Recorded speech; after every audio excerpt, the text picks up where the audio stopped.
This is Daily Blast Live. We're talking about what you're talking about. You all ready for this?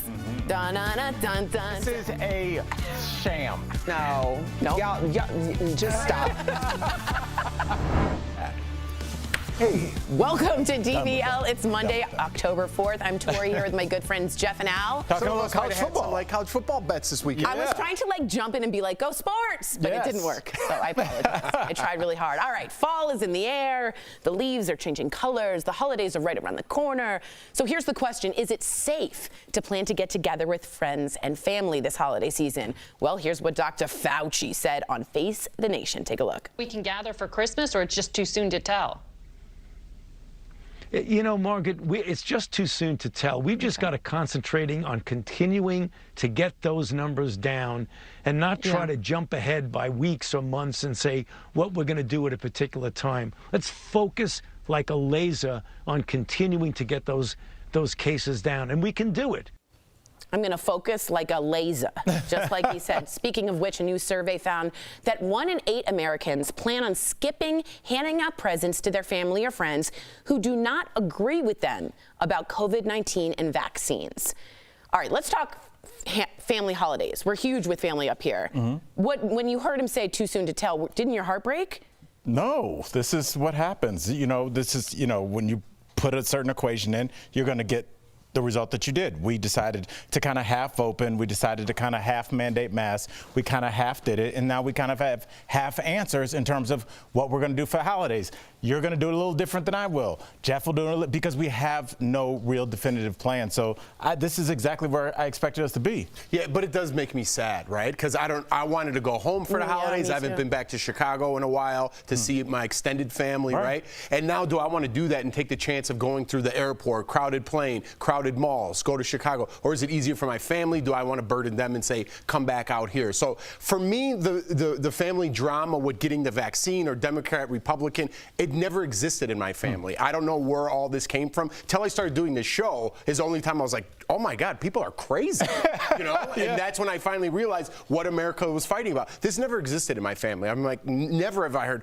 Pete's a Republican. He ain't coming over. I'll tell you, Tori, more than anything, my girl and I were walking our dog yesterday, and we were like, man, no Halloween this year. Maybe not even putting a table out, because she didn't want to encourage kids to gather at a table. So it's like we're on our second Halloween. Not us. We're fine. We already did our Halloweens and our proms. All the adults that argue about this is just kind of play stuff for us. But we'll miss another round of proms, another Halloween. Kids don't need that, right? It's so strange. And I'm just saying this. My family's getting older, right? And I haven't seen them in an extended period of time. And I thought, oh, next year. And then not next year. Right. I just know it's disappointing for a lot of you out there as well. Well, let's talk to a former Facebook employee who turned whistleblowers come forward publicly for the first time.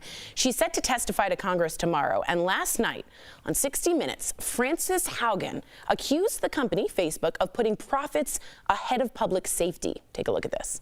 If we don't publish angry, hateful, polarizing, divisive content, crickets. We even know our constituents don't like this. But if we don't do these stories, we don't get distributed. Facebook over and over again has shown it chooses profit over safety. It is subsidizing, it is paying for its profits with our safety.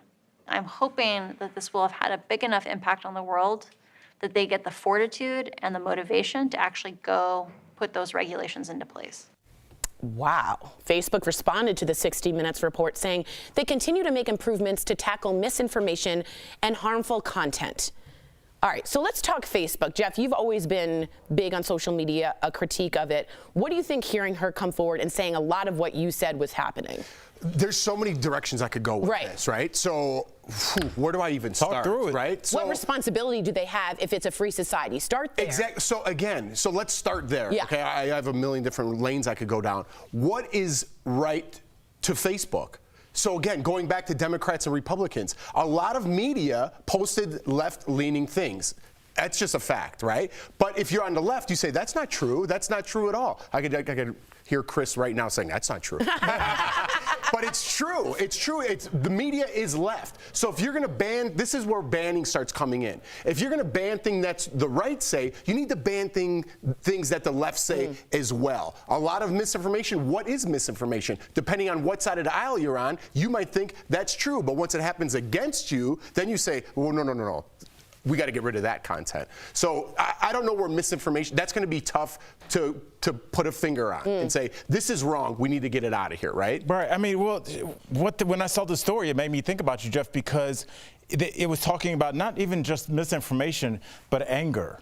And unfortunately, anger sells. And it seems like we now are looking at, for the first time, at a corporation who their profit model is selling anger, and that anger is distributed over and over, day after day. And we've seen from how many manifestos from shooters, how many people that have gone and killed their family because they said that they've been reading. People go down these rabbit holes for hours every day, and they become indoctrinated. So I don't know what responsibility they have to not do that. I don't know if they can say that this post is too angry. That seems like it's a very slippery slope. Yeah. So I don't know, but it makes perfect sense, because I don't think if you put having a great day, that's going to do as well in the algorithm as we need to kill all libs. Well, I think that would go viral. Well, that's what this woman is saying, and I think obviously I'm all for a free society, but clearly regulations, in my opinion, have to happen at this point. If we're now selling our sanity. That's our sanity as a community, and we're selling it for profit, is what she's saying. And real quickly, I don't think our brains can function with the speed that we're moving with technology. I don't think anyone has the answer. I think it's moving too fast, and we're just going to get caught in a whirlwind right now. That's where we are. Yeah, I think we're there. Interesting. Let us know what you guys think. You're part of this conversation, of course. Before we go to break, we've got some incredible viral video. It's a plane taking off from a highway in Texas. So it hits a street light. It ends up crashing into a store sign, and miraculously, no one was hurt. Are we sure that's not just as far as the plane wanted to go? Wait, is that the destination, the store? So it's like, we're good here. I just didn't want to feel like crossing the street. Why is the plane on the street, Jeff? I don't know, man. What are they doing? Can I ask you guys something? Will you ever take a prop plane anywhere? I see so many of these accidents in prop plane. Am I saying that right? Prop planes? Yeah, propeller. Propeller? That's the root word. Yeah, it just sounds like a lawnmower. And so that engine just doesn't seem like it's enough to keep me in the sky. I'm sure you've done. Have you been in one of those? Probably no, I haven't. Would you? I'm scared of heights. I'm scared of flying. I only do those things like to conquer my fears, check it off my bucket list, and I'm out. Really? Know? It seems like some people are drawn to those, like the skywriting people, and like there was a couple that did a gender reveal that went bad because they tried to let pink smoke out, and then it ended up in the Gulf mixer. Man. Yeah, so I don't know. They just don't seem that stable to me. Case in point. Prop planes. If you're a prop plane pilot, please write in. I was trying to do another P. Coming up on what? That's good. Coming up on DBL, he's one of the toughest sharks in business. Mark Cuban is here. Will Jeff's product pitch win him over, or should he stick to his day job? And can you guess how many times a day Americans check their phones? The answer may surprise you. That's coming up next.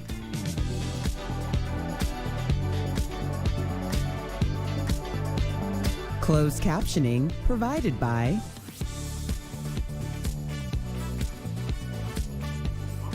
Okay, so going back to the Facebook thing, I could have stayed on that subject. Please, well, we stay actually on should it. have. So when it comes to like profiting and monetizing how many viewers you get, people want the viewership, right? So they're going to put something that's the most divisive, right? So people click on it, and even if people hate watch it, they're still getting the click, and that's where we are at right now in society. So my thing was always like, why don't you take responsibility for your own social media, right? You need a driver's license, you need to register to vote or something, pay your taxes, then you get a social media license. And it eliminates all the bots and misinformation, right? Because now you have to stand up for whatever you're putting out there. Also, if you're paying Kim Kardashian X amount because she has 100 million followers, if you take the bots out, she might have 75 million followers. But if you're big business, why wouldn't you want to take those bots out so you're paying people to endorse them less? If you're big business and you're trying to attract advertisers, let's say I own Twitter. I'm Jack Dorsey. So I own Twitter, and I know between you, me and you, my vice president, we know that we say we have 100 million active users, but it's probably closer to 61 million, you know, but the rest are bots. But when I'm going to an advertiser, I want to be like, hey, you got to advertise with us. We have 100 million. If we get rid of the bots, if we get rid of the trolls, we might purge our audience by half. But if you're paying for that, aren't you like, I don't want to pay you for half of your followers are bots. I don't want to pay you for that advertising. Right, but if you, like, I don't care what you want. I want you to pay me. Right. When you sign up with me and you realize you're not getting the profit that you want, that's the difference between the Kardashian things. When they post something, it sells out in minutes. So they can say, because it's 100 million. Right, exactly. Right? I think they do have legitimate followers because they've been around for so long. But I do think a lot of times when you see people's accounts, and we've seen people that we know, and you're like, well, so-and-so has 35 million followers, and you look and the post has 80 likes, you're like, okay, those are definitely bots because of the ratio. So you can kind of tell where they're bots and where they're not. But I think the trolls and just misinformation from legitimate people that are on video saying, COVID-19 is a hoax. Like right now? Maybe those people need to be silenced because it does cost people their lives. Right, and who's putting them?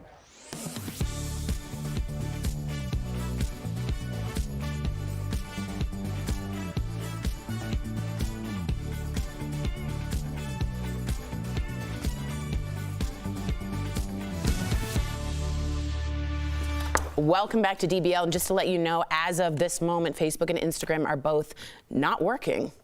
So interesting Probably to see if from this... what I said. Yeah, it's definitely what Jeff said. Jeff shut it down. You definitely did, Jeff. It's all you. All right, well, speaking of Facebook, a lot of us, much of our lives is run by our smartphone. So do you have any idea how often you check it on any given day? Don't roll the prompter. I'm not looking. Okay, can you go back with the prompter? I saw the number, but I was going to guess anyway. Okay, what is it? My guess was going to be 94. How many times on average people check their phones? 100. Okay, you guys were close.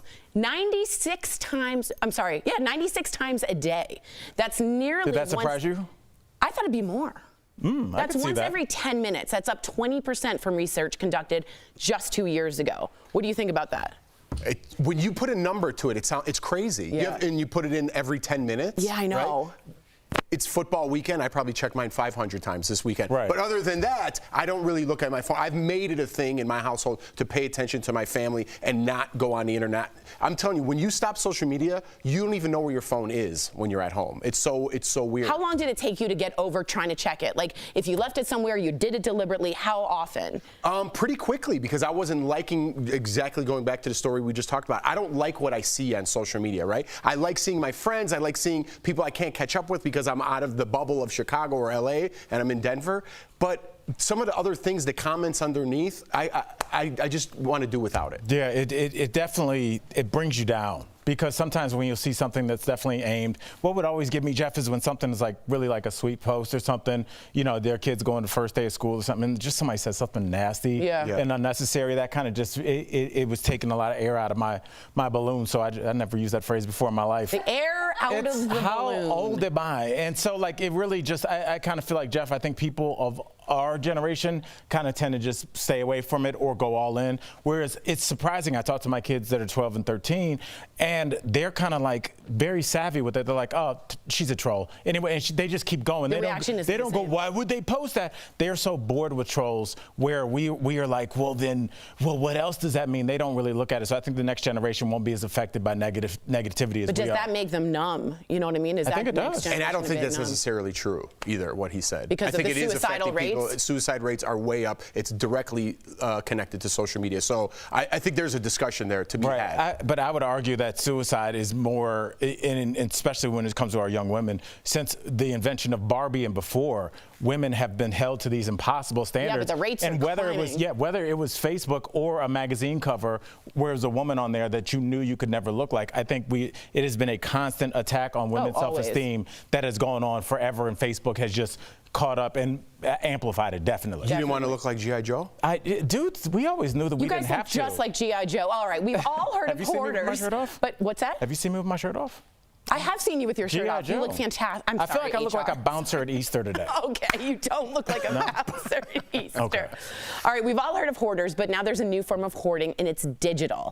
So 3 out of 5 people never delete pictures and videos from any of their devices, with most claiming their sentimental value attached to these files. So are you guilty of being a digital hoarder? Now, we all have the numbers of how many photos are in our phone. How many photos are in your phone right now? 9,000. Okay, good. Okay. Yeah. What about you? That doesn't make me feel so bad. 7,058. I'm at 6,804, but Kelly Schuberth is at like 44,000. Oh my goodness. Oh, that sounds like We need to stop the show and have an intervention. No. I don't think I've done anything 44,000 times. What could she possibly be taking pictures of? But Kelly also is good at crime detective? Okay, do you ever look back at your photos like your concert videos? For sure, You for do? sure. Yeah, I keep, my phone goes back like 10 years. That's you great. know, Yeah. so that's why I have so many. But I don't have nonsense in there. You know, like I go back and I clean it out, like videos, delete. But if I have my kids and stuff, I have so many of them. You Right. know? Yeah. And during the break, we got to find out what Kelly's taking pictures of. We do. That's very strange. And let me know if you ever disturbing. watch your fireworks video again. That's so dumb. Right? Why would you hate on fireworks? Because you're going to see them and then do it and then what? Oh, coming up on DBL. Billionaire business mogul Mark Cuban is here. You have to see his response to Jeff's product idea. It's coming up. Can't miss it.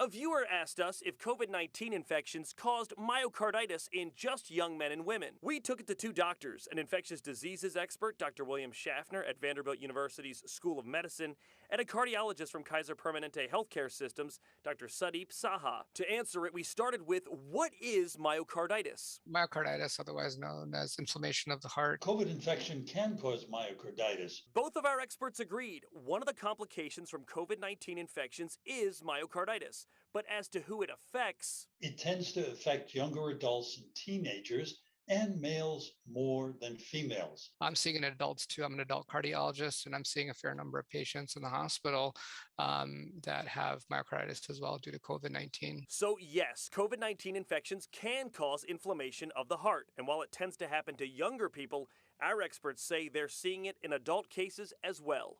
Now, myocarditis hasn't just been seen in people infected with COVID-19. We've also seen it, unfortunately, as a rare side effect of getting the vaccine. To verify.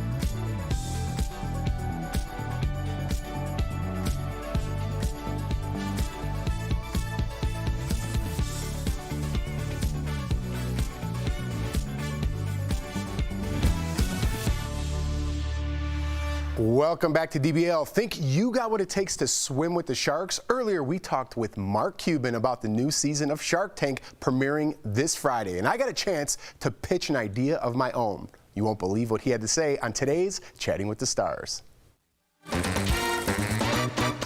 The billionaire space race is on. We've talked about it on the show. There's a lot of opinions out there. Are you going to be launching yourself into space soon, or do you think it's a waste of resources? Well, one, I'm not going to be launching myself into space. I'm terrified of heights. Oh. Two, I've got an investment in a company called Relativity Space, which actually uses enormous multi-story high 3D printers to print rockets. And so I think it's a valid use of resources because we want to explore. You know, we want to see where we can go in the universe. And don't think of it as just now. Think of it 100 years from now. Where can we possibly be? Not only on other planets or the moon, but you also have to think relative to what might happen to Earth, because we're not treating it as nicely as we should. And so while some of these things might seem outrageous and self-indulgent, if you look at it purely from a science and a deep into the future perspective, I'm glad we're doing it. Amen. First of all, I'm a Trekkie, so I believe in space exploration, and I totally get you. But thank you, my friend. Live long and prosper. But I have a hard time with taxes, and I'm just going to ask you really straight up here. You've made headlines recently about them. We're going to ask you, why are some people so against paying their fair share of taxes, especially the ultra-rich in which you were a part of? I don't think people, at least for me, I wrote a blog post years ago, and I've said it many times, that after military service, the most patriotic thing you can do is pay your taxes. Exactly. So I have no problem paying taxes. And, you know, you can raise my taxes more. Where I start to take a different stance is when you start taxing non-earned income. right? Because if you start taxing what's happening in the stock market, stocks go up and stocks go down, and it can create a lot of unintended consequences. But I think their current proposal is 39.5% for regular income. I'm fine with that all day long. Corporate income tax at 25 to 28%, I'm fine with that all day long.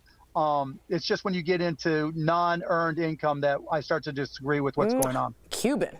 It's good. It's a good answer. No, I do want to say this because I think when you get to a person of your status, there is, you become a character, not like a person.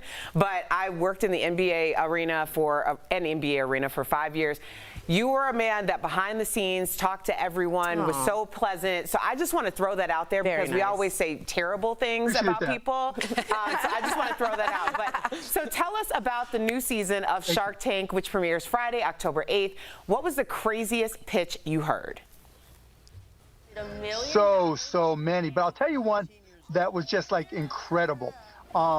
There's a product that comes on that is going to be in every medicine cabinet within the next 5 to 10 years that cures hiccup. It's crazy. Hiccups? Yes. Like, imagine never having to deal with hiccup problems at all. Oh my God. Got all the science and all the research behind it. I'm not going to tell you who got the deal, but I was in the mix fighting. How? It was incredible. Wow. How do you? My grandfather had the hiccups for a week. It was like, and did you try it, Mark? It's crazy. Did you try? Is it like a ghost in the bottle? I mean, I didn't have the hiccups at the time. But no, I mean, no standing on your head, no holding your breath, no jumping up and down on one foot. Whoa. They had all the research and all the data there, and it worked. That's brilliant. It cost $15. It is.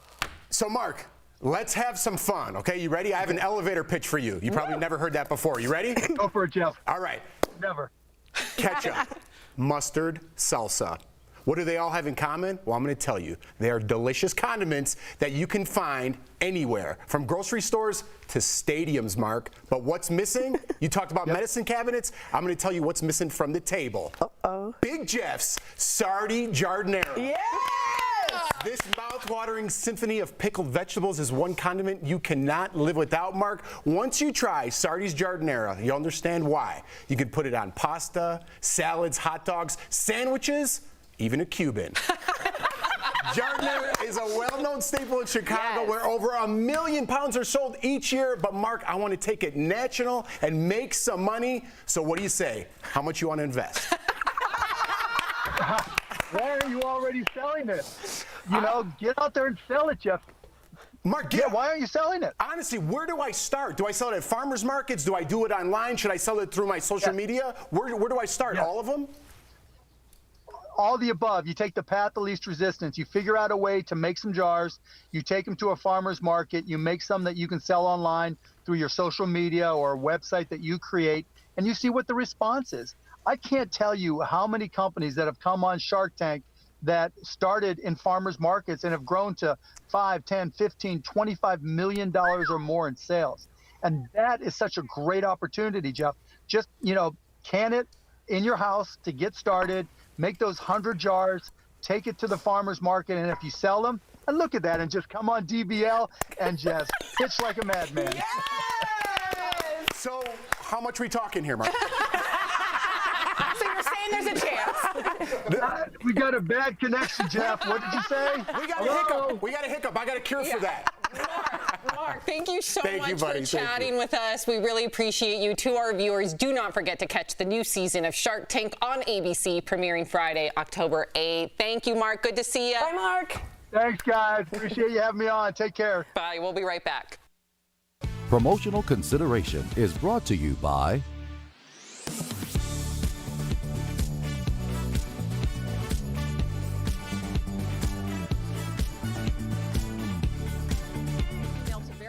Deborah said she had seen several reports stating COVID-19 is the #1 cause of death for police officers this year, and she wants to know if it's true. So Deborah, let's verify. Is COVID-19 the leading cause of death for on-duty law enforcement officers in 2021? Our sources are Tony Whitmire, Chief of Police for the Lake City Police Department in Georgia, Chris Loftus, Director of Communications for Washington State Patrol, and 2 nonprofit organizations that track law enforcement line-of-duty deaths in the United States. Deaths tracked include correctional officers, military police, sheriff's deputies, and officers working in federal agencies with the authority to make an arrest. The Officer Down Memorial page considers COVID-19 the cause of death when it's determined an officer contracted the virus as a direct result of their duties. Police Chief Tony Whitmire said his department lost 2 out of a 16-officer department to COVID-19 within 5 weeks. I've been in this business a little over 40 years, and I don't know that anything has affected law enforcement like this has. Just because the pandemic was here and folks were isolating and not going to work and all those kinds of things, didn't mean that we still didn't have calls to answer and people that needed help. Eric Gunderson, a Washington State Patrol detective, lost his life to COVID-19 while he was traveling for work.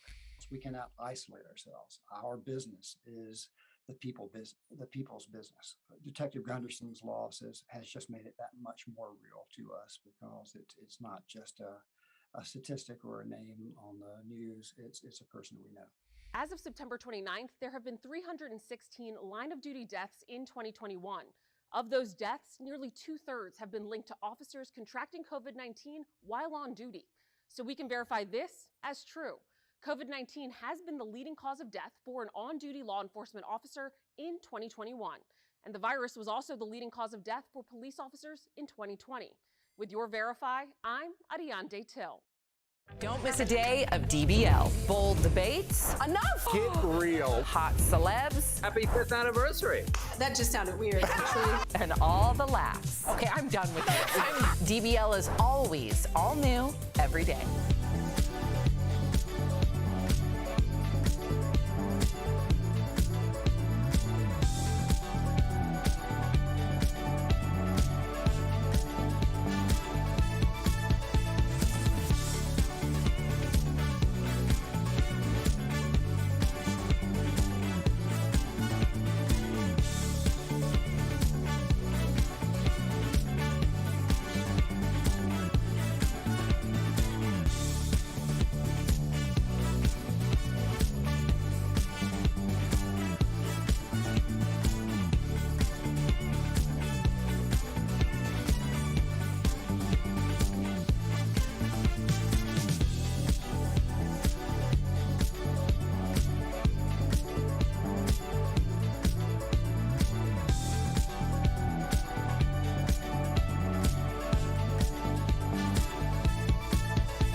Welcome back to DBL. We love sharing your comments. Jeff, you got a ton about your Jardiniere.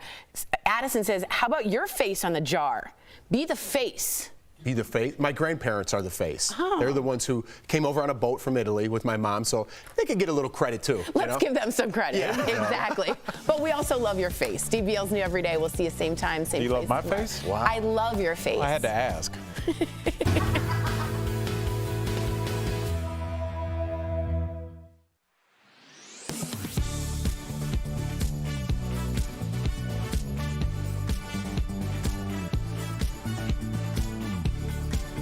Let's connect the dots.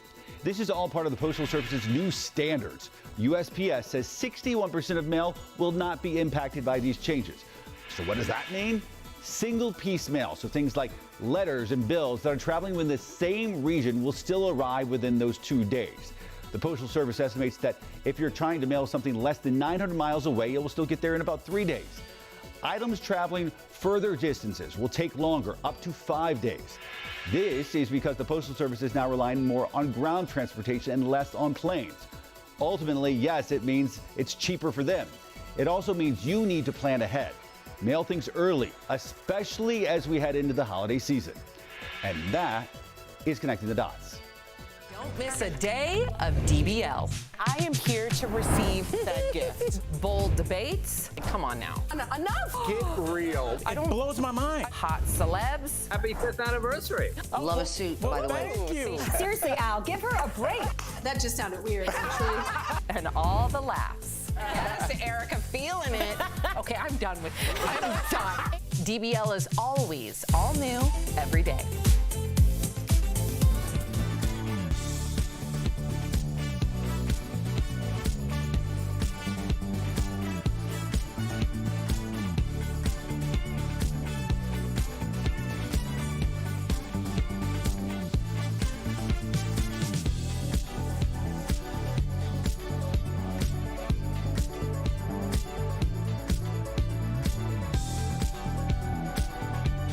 Here's what we're talking about today on Daily Blast Live. Will holiday gatherings be a go with COVID still here? Dr. Fauci weighs in. Plus, would you skip getting a gift for someone who has different views than you? Scary moments as a plane crashes into a highway and it's all caught on camera. What caused the pilot to lose control? A model from the infamous Blurred Lines music video is accusing Robin Thicke of sexual assault on set. But is it right to come forward with this in a tell-all book? And the author of The Notebook, Nicholas Sparks, will be here live. Oh my gosh. Are you insane? This is a sham. No. Nope. Y'all, just stop. Finally here, drum roll. Welcome to Daily Blast Live. It is Monday, October 4th. I'm Tori here with Al and Jeff. Sam has the day off. We're so grateful that you are here joining us. Fall is in the air, gentlemen. It is. The leaves are changing colors. The holidays are right around the corner. You smell that? Fall Cinnamon and is pumpkin. what we call it. Too much. Okay. Here's the question. Is it safe to plan to get together with your friends and family this holiday season? Here's what Dr. Fauci said on Face the Nation. We can gather for Christmas, or it's just too soon to tell? You know, Margaret, it's just too soon to tell. We've just got to concentrating on continuing to get those numbers down and not try to jump ahead by weeks or months and say what we're going to do at a particular time. Let's focus like a laser on continuing to get those cases down, and we can do it.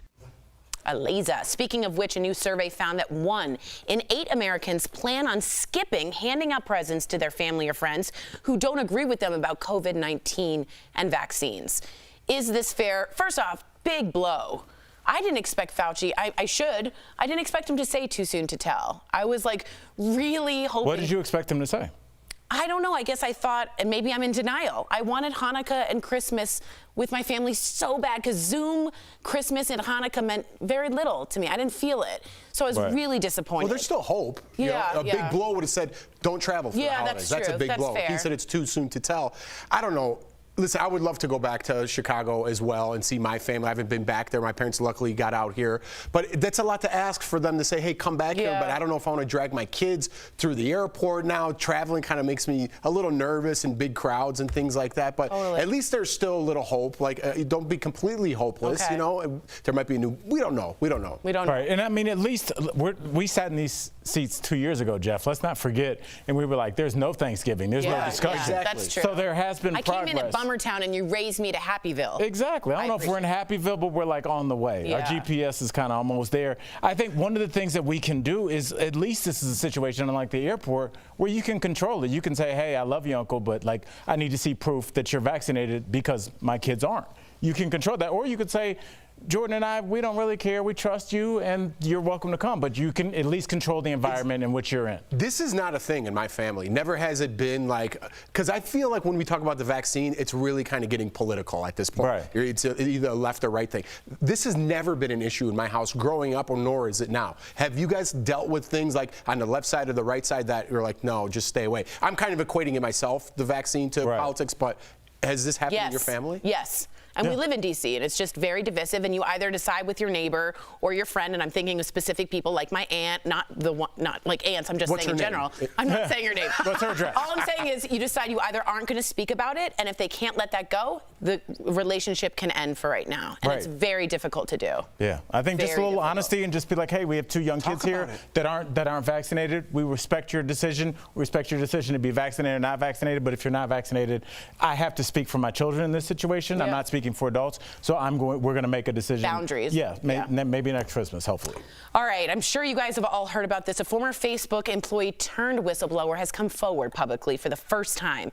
Last night on 60 Minutes, this was big. Frances Haugen accused the company of putting profits ahead of public safety. Take a look at this. If we don't publish angry, hateful, polarizing, divisive content, crickets. We even know our constituents don't like this.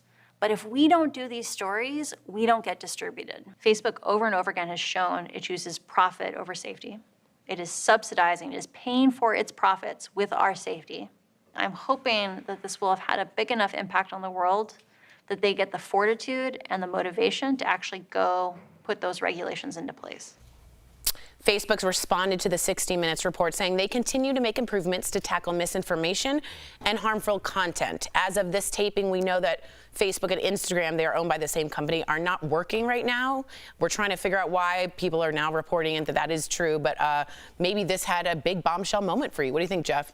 I think, just to put it bluntly, technology is moving way too fast for our human brains, right? I think this is the biggest boom, I think, in American history, just in my lifetime for sure. And we can't keep up with the effects from it. So much money has been made through social media and things like that. We're only focused right now, at least big businesses or people who monetize it, are focused on that. We're not worrying about the repercussions at this point. I think right now we're starting to see from the social dilemma, from this interview, from celebrities coming forward, what it deals with in the back end of that. Who's spit out the back end when people are making billions off it, but on the back end, people are committing suicide because of this very same product. And I think that's where we're at in America, or in the world right now. Very well said. I'll also say is, I was talking about misinformation with our boss today, and he's like, well, what do you mean by misinformation?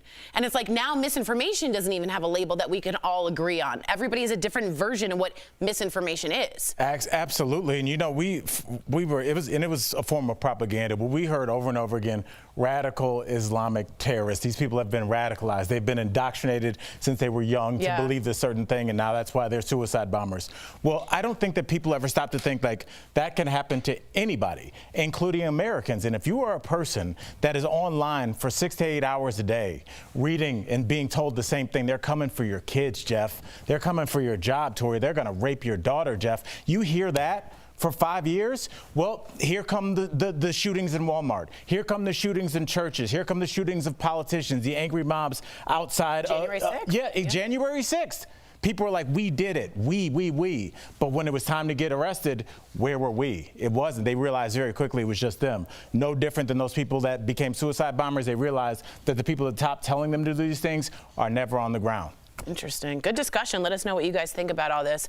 Before we go to break, we do have some incredible viral video. It's a plane taking off from a highway. It's a prop plane. It's in Texas. It hits a street light, ends up crashing into a store sign.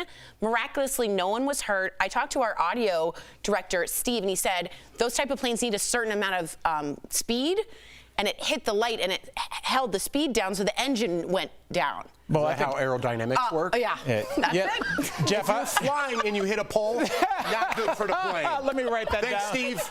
Point of order. No, but you know what? All right. That was Steve, by the way. I'm getting trolled by the guy I said help me out. I'm so glad everyone's okay.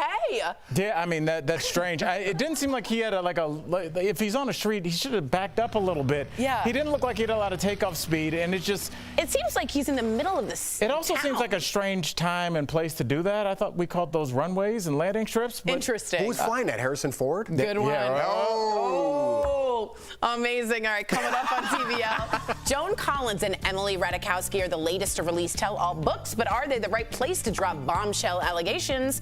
And he's written some of the most popular love stories to date. Nicholas Sparks joins us live. Yes. The Notebook. And how many times per day do you check your phone? Are you on it right now? Hello. We have some very shocking smartphone stats coming up next. Closed captioning provided by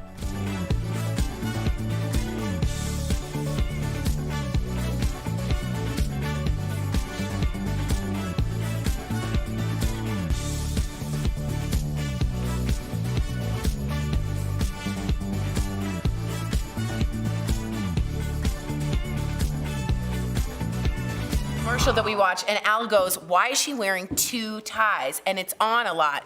I cannot for the life of me figure it out, but it bothers me to this day. Well, I look at that, and they advertise with us, so we appreciate that. But you know, it is one of those things where I think, just in terms of overall marketing, and Jeff, you need to start thinking about this because you are going to be selling your jardinera sauce. I don't care what I have to do. You need to sell that. But that's the weird thing about advertising. It's like one thing where you're talking about your sauce, and everybody's like, Why is he wearing a pocket square with that jacket? Like, you have to like think about everything when you try and sell stuff to people. Oh yeah, so I was just showing them outside actually some of the labeling that I have for it. So I have like little intricate things that I want. I think a lot of products are all about what you just said, marketing, labeling. It doesn't even matter sometimes what's inside. If you're selling it correctly and selling it where a point like, oh my God, did you get this? And it's something that people talk about. It's not even about what's inside, even though the product's gonna be fantastic. How about like wine? When I go look at wine, I'm like, that looks like a dope label. I'll pick you. I don't know the notes. I don't know oak, lemon. I just knew, is it under $10? That's my favorite red. Yeah, but if it's got like, I go for like the vintage look. Like if it's like looks like it's old and simple, Like I'm like, pirate ship.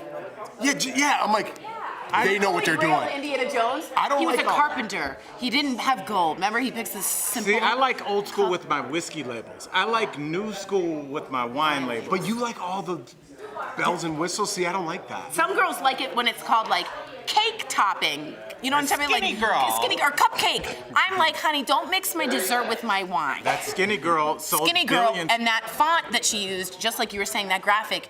And well also known. the hard seltzers, the skinny cans, Are is they why good? they sold. No, why they sold so well. They've had hard seltzers forever, but Oh, they it's were the in the soda skinnier pop can. With the longer- The skinny, just the vision of like skinny. They have the calorie count. Oh my God, that's why they couldn't keep them on the I shelf. do enjoy my hand cuppage.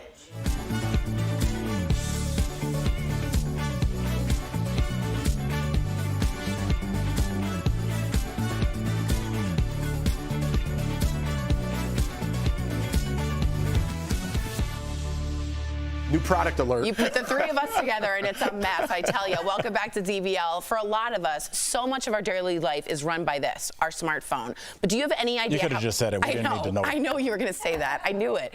But do you know how often you check it on any given day? Well, it turns out, on average, Americans spend 96 times they check it. 96. That's once every 10 minutes. You could hear people gasping in the studio. That's up 20% from research conducted just 2 years ago. Not surprised? Well, you both are on this new, well, you're not new, but this kick of I don't need my social media, my phone. You guys are very, very disciplined. Yeah. Well, quickly on that, please. If you look at something all day that's negative, your mind is going to go there. You're going to think negatively, right? If you're looking at something that's positive, I'm the guy who has to listen to positive things in the morning, do positive things for my body, my brain, and it gives me a positive vibe throughout the day. If I'm looking at negative comments, which we all do it, if there's 100 comments and there's one that's bad, we're always focused on that negative one. I figured, just take that out of my life. I don't want to see that. Look at pictures, have fun. But 96 times a day is excessive. Well, Jeff, you know, you're talking about social media, but when I thought 96 times, I didn't think about social media at all. I'm like, okay, I was just texting my daughter. She wants a new iPhone 13. We'll see about that. But also, hey, I need to get to the airport to pick up a friend. There's the GPS. You use, oh, let's order groceries. Oh, what time is the game on tonight? On Mountain Time. Oh, is that 5:20 or 6:20? Like all these questions that you're constantly going to your phone. Oh, I want to get labels. Where can I find the cheapest labels in bulk for your jardiniere sauce? So like all these things that you do, it's going to be on your phone. So you're going to look at it a lot because everything in your life kind of funnels down to that. If there was no social media, that number's cut to a third. You think so? Because what you just mentioned was 8 things.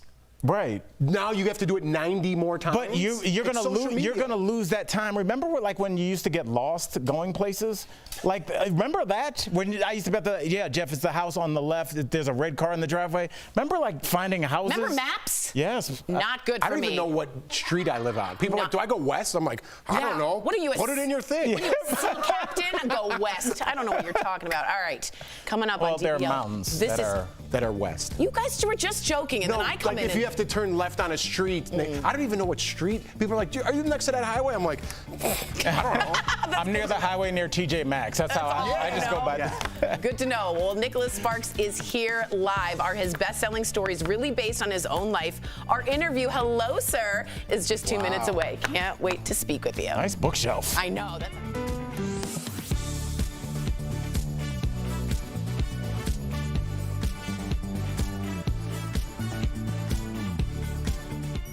A viewer asked us if COVID-19 infections caused myocarditis in just young men and women. We took it to 2 doctors, an infectious diseases expert, Dr. William Schaffner at Vanderbilt University's School of Medicine, and a cardiologist from Kaiser Permanente Healthcare Systems, Dr. Sudeep Saha. To answer it, we started with, what is myocarditis? Myocarditis, otherwise known as inflammation of the heart. COVID infection can cause myocarditis. Both of our experts agreed. One of the complications from COVID-19 infections is myocarditis. But as to who it affects, it tends to affect younger adults and teenagers, and males more than females. I'm seeing in adults too. I'm an adult cardiologist, and I'm seeing a fair number of patients in the hospital that have myocarditis as well due to COVID-19. So yes, COVID-19 infections can cause inflammation of the heart. And while it tends to happen to younger people, our experts say they're seeing it in adult cases as well. Now, myocarditis hasn't just been seen in people infected with COVID-19. We've also seen it, unfortunately, as a rare side effect of getting the vaccine. To verify.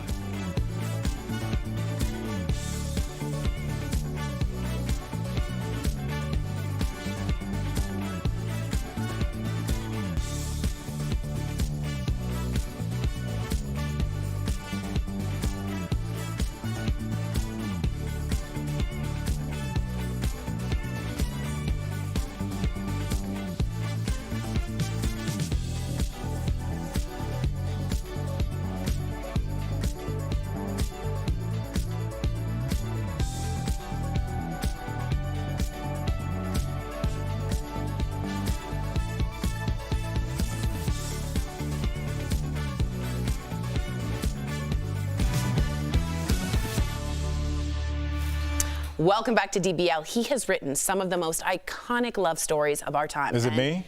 No, Al. Oh. And to be honest, when you heard me say love stories, who'd you think? Nicholas Sparks, am I right? I know I'm Yes. right. I know I'm right. Well, guess what? Nicholas joins us live on the show, and he's here to chat about his new book, The Wish. Welcome to the show, Nicholas. It is so great to have you. How are you? What's up, Nick? Nick. Yeah, hey, thanks for having me. This is a lot of fun. I appreciate you letting me on. Absolutely. I like your mahogany background, that bookshelf. Let's get to it. All right. Yeah, so what these are actually my books in various foreign languages. I think I published in about 50 different foreign languages, and I don't know, there's 24 books now, so about 1,000 books in here from all around the world, and I can't read any of them because I don't know that many languages basically. You know the love language, and that's a flex. That's a huge flex. That's a huge flex, sir. I bowed down. Can you imagine somebody saying, nice bookshelf? You're like, oh, these are all my books. Those are all mine. Anyway, you were saying? Now, I do want to know, your books are based on true stories from your family, and I want to know, are you as really so romantic in real life as the characters in your books? Yeah, of course. I love a good romantic date. I think life is about experiences, and I'm all for, hey, we'll go to dinner and maybe have a glass of wine or something like that. But I also enjoy things like let's take a walk and hopefully we'll see something magical out there. I remember one time, it was almost like it was like almost like out of my books, right? We just got off the plane.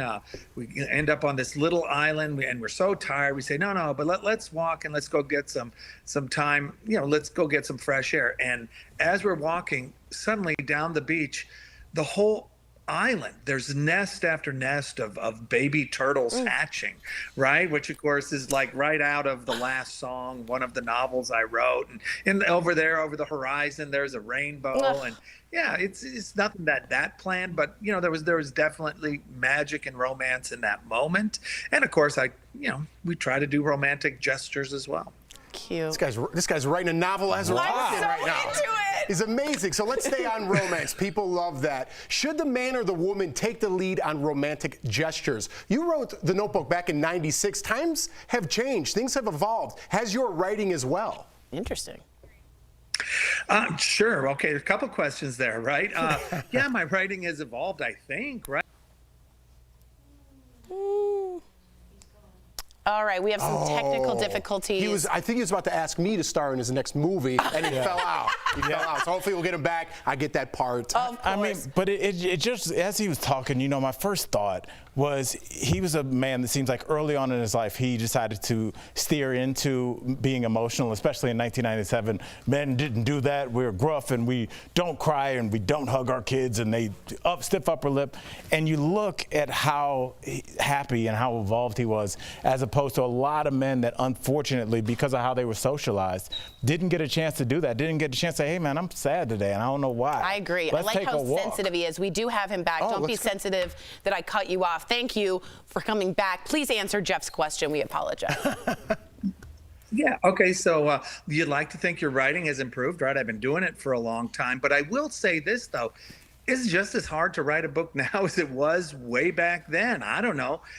You know, you try to always improve, so the challenge is just as high. I still rack my brain trying to come up with good stories. And as to the other question, romantic gestures, you know, I think it works best when both people do romantic gestures. But really, like, often the best kinds of romantic things are just showing the other person that you're thinking about them when you're supposed to be doing something else, right? It's a text from work saying, hey, thinking about you, looking forward to seeing you, looking forward to a great dinner tonight.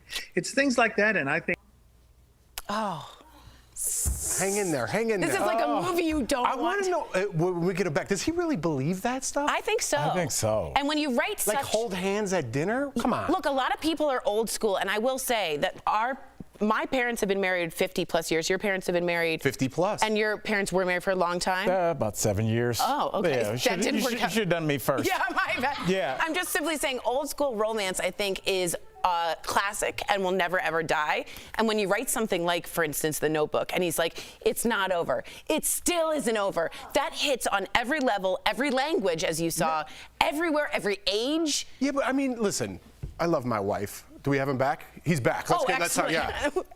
Okay, I'm going to jump in here, Please do, Al. Nicholas, because you know our viewers obviously love The Notebook, and if I don't ask this question, they will kill me. So do me a favor. We have a viewer here, and we're going to play your question now. Can you give me some tips on writing a love letter to my husband?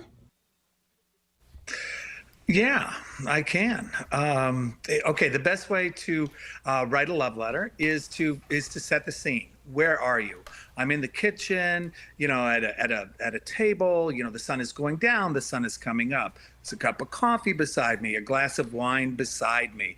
You know, I find myself struggling for words. It's always a great line because it's hard to capture everything that I'm feeling in this moment.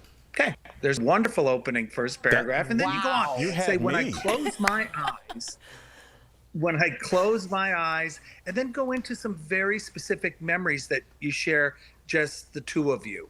You know, it might be something about your honeymoon or the birth of a child, or just a quiet night where she was crying or he was very upset, and you comforted each other. And you just kind of replay these moments and make them personal and explain why they meant so much to you. Do that for a few paragraphs, then consider yourself lucky.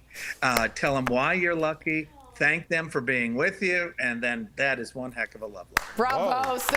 Whoa. I just fell in love. Man, I'm going to slide in those DMs. We better watch out, Nick. Oh, Nicholas, I'm so sorry about our technical difficulties, but thank you so much for chatting with us. And thank you, Sandy, for submitting your question. We'll be sending you a copy of Nicholas's new book, The Wish, by the way, which is available now at any bookstore. We are all feeling the romance. It's not over, Nicholas. It's still not over. You have to come back, brother. That was awesome. That was amazing. Bye, love. Thank you. Thanks. We'll be right back. Promotional consideration is brought to you by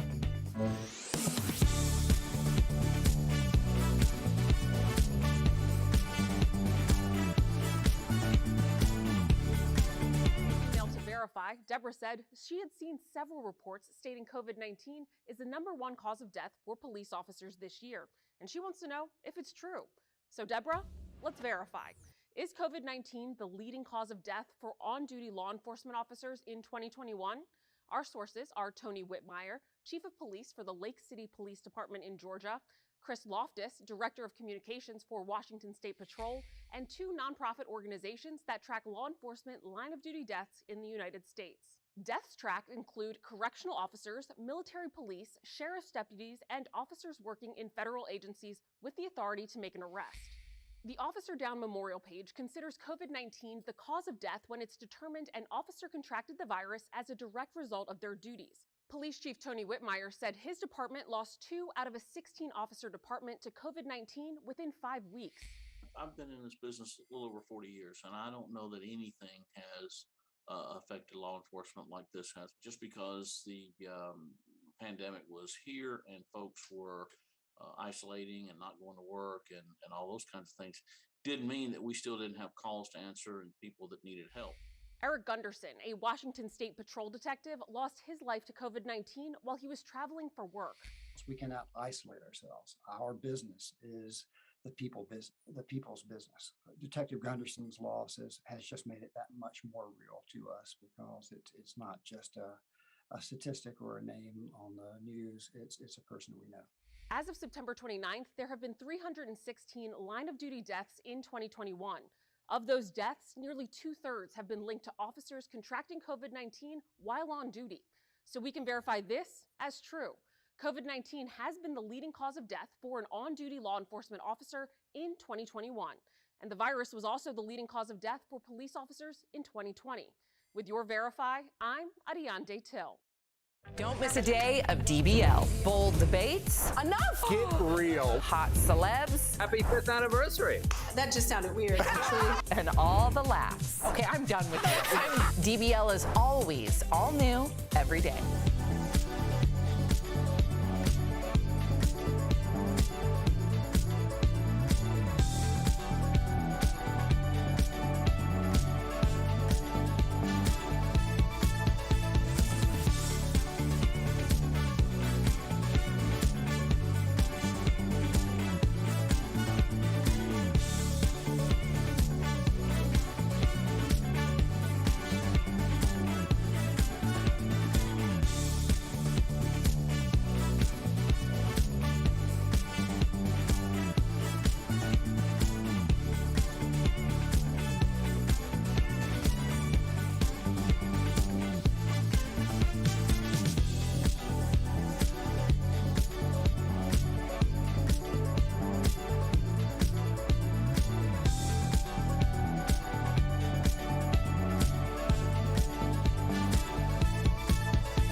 Welcome back to DBL. We love sharing your comments. A lot of people feeling the romance here and saying Jeff would do well in a Nicholas Sparks movie. Would you really? Oh, yeah. As a leading man, how do you feel about that? Are you asking me, would I be in a Nicholas Sparks movie? Yeah, I would have to think about it, but I would lean towards find yes. the time. Do you guys both watch The Notebook and both fall in love like many of, and I don't mean to be normative, gender normative, a lot of females did? I didn't see it. You didn't see it? No. It's cute. It is cute. I mean, how could you not? I was a touring comic at the time. Like, I didn't... A Walk to Remember? If you don't cry, you're made of stone. I think I didn't watch those because I know I probably would, and I don't think I was comfortable crying then. That's probably why. That's probably why. If you're leaving us now, you can watch the second half of the show online. But if you're sticking around, here's what's coming up. This man wants white families to have the talk. How he's bringing conversations of white privilege and racial injustice into every single household. And actress Emily Ratajkowski accuses Robin Thicke of sexual assault in her new book. But was this the right time and place to call it out? Talk to us.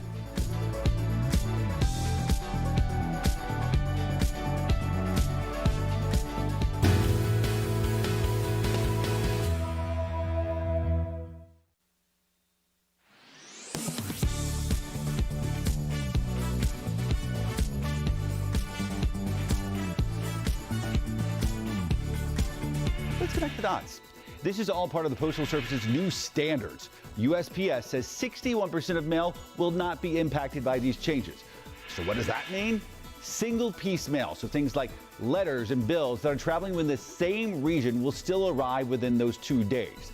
The Postal Service estimates that if you're trying to mail something less than 900 miles away, it will still get there in about 3 days. items traveling further distances will take longer, up to 5 days. This is because the Postal Service is now relying more on ground transportation and less on planes. Ultimately, yes, it means it's cheaper for them. It also means you need to plan ahead. Mail things early, especially as we head into the holiday season. And that is Connecting the Dots. Don't miss a day of DBL. I am here to receive said gift. Bold debates. Come on now. Enough. Get real. It blows my mind. Hot celebs. Happy 5th anniversary. Love a suit, by the way. Thank you. Seriously, Al, give her a break. That just sounded weird, actually. And all the laughs. Yes, Erica, feeling it. Okay, I'm done with this. I'm done. DBL is always all new every day.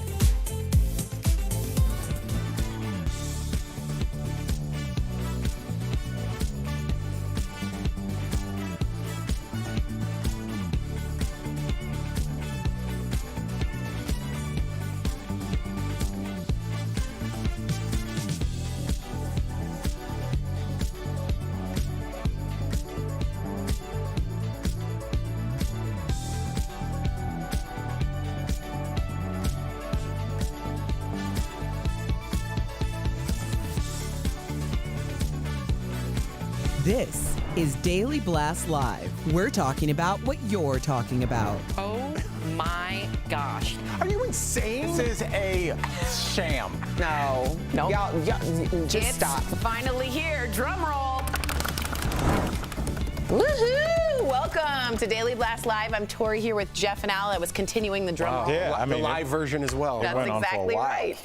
All right. Last week, Katie Couric's new book was making headlines, but today, 2 other memoirs are jumping on the tell-all bandwagon. First up, a book by model and actress Emily Ratajkowski titled My Body. In it, she says she was sexually assaulted by singer Robin Thicke while on the set of his 2013 music video, Blurred Lines. Now, Emily was one of the dancers in the video and says, quote, "Suddenly, out of nowhere, I felt the coolness and foreignness of a stranger's hands cupping my bare breasts from behind." Apparently, the female director did see the incident and called to stop filming, but Emily said she wanted to finish the shoot. And for all of you who didn't know, that was the edited video. The other unedited video, they're fully topless, including Emily Ratajkowski in that video. That's why he grabbed her bare breast. Not to say it's okay. It needs to make sense, exactly. That's why she was bare-breasted when he... With consent at that time. What do you think when you heard this? First of all, we also know Robin Thicke was very heavy drinking at this time and doing other substances. What did you think? Not that that excuses it. I just wanted to give background. Of course not. Of course not. It's kind of weird. We're living in this day and age, right, where we're going back to past things. If it was a big deal at the time, why didn't she say it? Why didn't the director, who's in charge, she shouldn't even have to say anything. That director should be at fault as well for not speaking up. But then years later, I don't know how many years it's been, we are in a different time right now. Can you retroactively go back and accuse somebody of something like that? Yes, you can is the answer. I'm not putting, but it's a weird time that we're living in. Yeah, and I mean, I think she just has to speak her truth, Jeff, because at this point, Emily Ratajkowski is a bigger star than Robin Thicke is. He hasn't put out anything in a long time. And she's become a real female activist. Oh, yeah, yeah. So, like, it's not like she's doing this, like, because she's clout chasing. I think there's a point where you just have to be like, this happened. There was apparently a lot of complaints about what happened on that set. And it's so ironic that the title is called Blurred Lines, because as I'm thinking about it, you know, Jeff, just for us regular folks, we've seen things change in terms of holiday parties. The amount of drinking that has been cut down, the amount of interaction between co-workers has been cut down, because there were blurred lines. When you're drinking and partying, you might say something inappropriate, you might do something inappropriate, male, female, or however. And I think because there were blurred lines, am I at work or am I at a party? I think now that director hopefully would have said something in 2021. Right now, the other people on the shoot would have said something. I think right now, there wouldn't have been open drinking and substance abuse going on, I'm sure, in plain daylight on a professional shoot. There might have been an intimacy coach So let's get some solid lines, and I think we'll see a lot less of this, but it's sad that she had to do that. Right? Well said. Maybe he can steal that song from Marvin Gaye. Yeah, he did have to pay, by the way. He did have to pay. He stole the loop, the hook. The song. The song. Yes. The next memoir making the rounds involves Joan Collins, who is sounding off about plastic surgery in Hollywood. Now, the Dynasty legend admits that she gossips about the extensive plastic surgery she sees, and in her new memoir, she is naming names. First on the chopping block, The Kardashians. Joan talks about Kris Jenner being her friend and says she doesn't want to be rude about her, but her children say there's an awful lot of surgery there with the bottoms and the tiny waists. Joan is also spilling the tea on her Dynasty co-star Linda Evans, saying, quote, "Are you supposed to ignore somebody when they come in with tape on their eyelid?"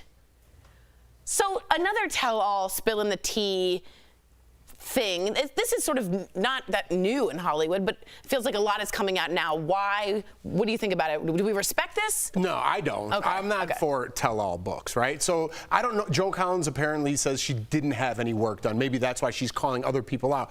But this isn't breaking news. The Kardashians got work done. Like, of course they did, right? And what is work? Define work done. Is it going under the knife? Is an injection getting work done? So technically, if I got my lips injected and or veneers on your teeth, right? Is that work done? So I don't even know what the definition of work done. It's like California sober at this point. It's a good point. Right? Yeah. Do you think this will sell only because like she did the Kardashians? Do they still hold that much clout?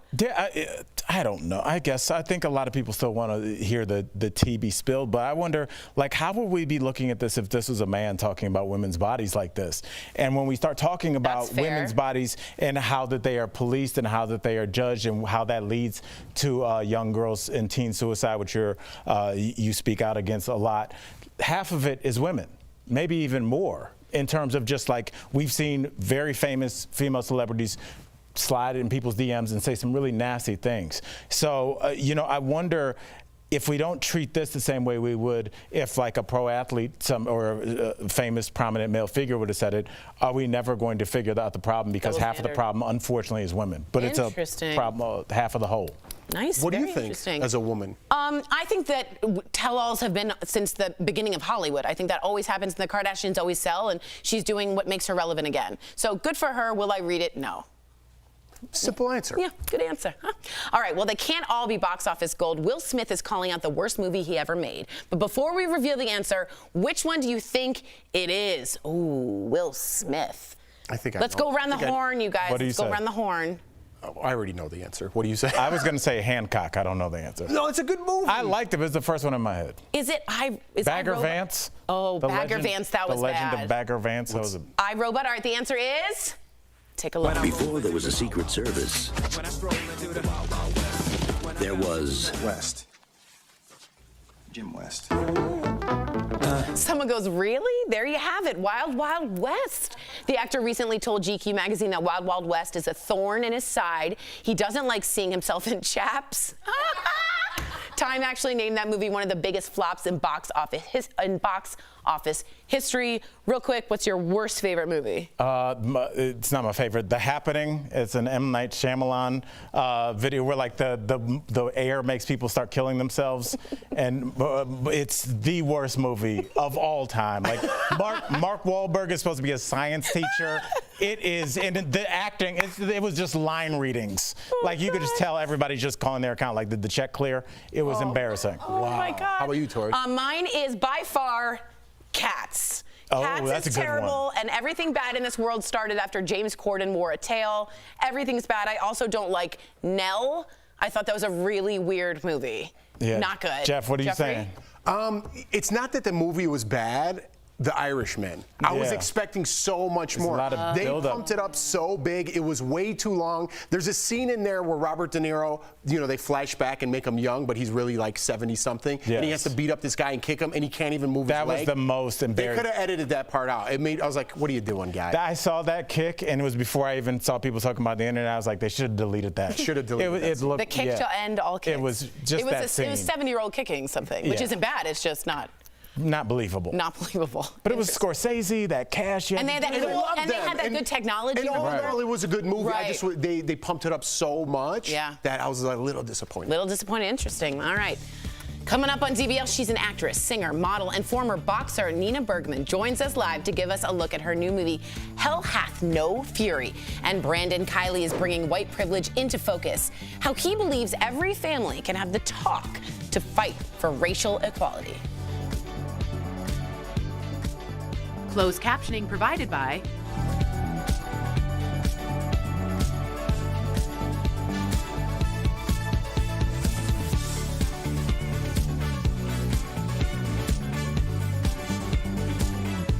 Okay, we're talking about how I thought The Happening was the worst movie ever. I remember sitting in the theater and it starts with like, there's something in the mist that's like, Is it M. Night? It's M. Night. And if you get hit with the mist, you start killing yourself. So like people are like jumping off buildings. Yeah, and like this one woman takes a pin out of her hair and like, stabs herself. And I was I was already like, I think I'm done here. Yeah. And then it was just like. And you always had to get the twist with M. Night. Like, remember Lady in the Water, or like all those, it was great, but then it got really weird, where the trees were evil, or like she's a mermaid. Have you seen, oh, you know what, he had another one with the Joaquin Phoenix. That was not great, too. Either, he started off with Sixth Sense. That was the best movie maybe ever. Well, then maybe that made it so that he's like, oh, there's got to be this big twist at the end of all my movies, because now that's what I'm known for. So has anyone seen Old yet? Does anyone see No, the I movie haven't. I really want to see it. It looks good. We all think it might be the movie that brings M. Night, they're calling it his comeback, because really he's gone came out down. like 4 months ago. Yeah. No. Old? Is Old? Old came out. Is it in the movies, or can I see it now, right now? I think it came out a couple months Our ago. producer John we were talking about our worst movies before the show started, and he was like, it's like, he thought it was a parody. Oh no. Like, I guess it's bad, even though he said it looks cool. M. Night's kind of gone off the jump the shark. Because I like Signs. Do you guys remember Signs? Yes, I like Signs Remember too. that? And then I even liked, what was it? The Visit? Oh yeah. What was He's done a lot of movies. He's done a lot, and there's always a twist, and you're always like, it's never as good as The Sixth Sense. I was thinking the other day, could the Like Sixth Usual Sense Suspects good. exist now because there would have been so many internet spoilers. Oh, thanks, Bubba. That like you would know before you got to the theater. I put out this tweet one time, and I said, I can't wait to get old and lose my mind and not remember things so I could watch The Sixth Sense again and be surprised. I'd be surprised. No, as a memento. No, memento when he doesn't remember short-term memory. Did you not get my joke? I did get your You just joke. ignored it to talk.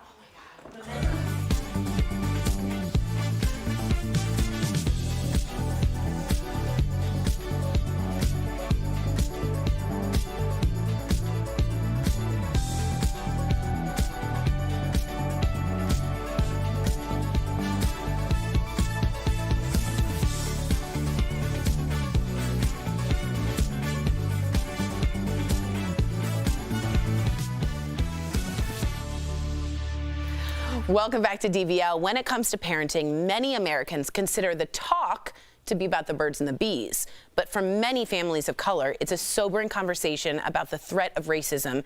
And now there's The Other Talk. It's a new book sparking conversations about white privilege. We caught up with author Brendan Kiley in today's DBL Spotlight. Brendan Kiley, welcome to DBL. So racism and the idea of white privilege, we talk about it a lot, but it can be really uncomfortable to talk about. But it's an important conversation that we really look forward to having with you. Now, your book is called The Other Talk, Reckoning with Our White Privilege. I want to know what inspired you to write this. So many of my friends of color, so many of my friends who are black or indigenous have grown up having the talk. I think a lot of people are now pretty aware of what that's about, but it's about navigating racism in America or surviving racism in America. And as a white kid growing up in Massachusetts, my parents certainly talked to me about racism, but it was always about what was happening to other people. It wasn't a reflection for me or a self-analysis about my own racial identity and how that impacted my life and the lives of others around me. So what inspired the book was, what would that look like to create that other talk, to help white families like my own to want to be more self-aware, to want to listen more, learn more, and hopefully feel motivated to get involved with the groups that have been working for racial justice for so long already in our communities. Wow. Well, my question is, like, how did you first become aware of the talk, the original talk, that black families have to have with, you know, our children about racism? Because I'm sure that was kind of like a strange moment where you're like, what, people have to sit down and talk about this? A number of years ago, the author Jason Reynolds and I were traveling the country together. Jason Reynolds is a black man, I'm a white man. We were traveling the country together talking about two different books that we had written. And it was shortly after the verdict in which George Zimmerman was acquitted in the murder trial of Trayvon Martin. Jason's mother, a black woman from South Carolina, called her son to say, Jason, I'm terrified for your life. I'm terrified there might be a George Zimmerman out there for you while you're traveling this country. And my mother didn't call me, right? And I love my mother loves me, and you know, but it would never occur to her to have that same kind of fear. That distinction right there is exactly what we're talking about when we reference what Dr. Martin Luther King Jr. said in 1968 when he spoke about two Americas living side by side. Jason went on to tell me in our travels about the kinds of talks that he had with his mother growing up, the talk. And it made me very conscious about the talk that I didn't have.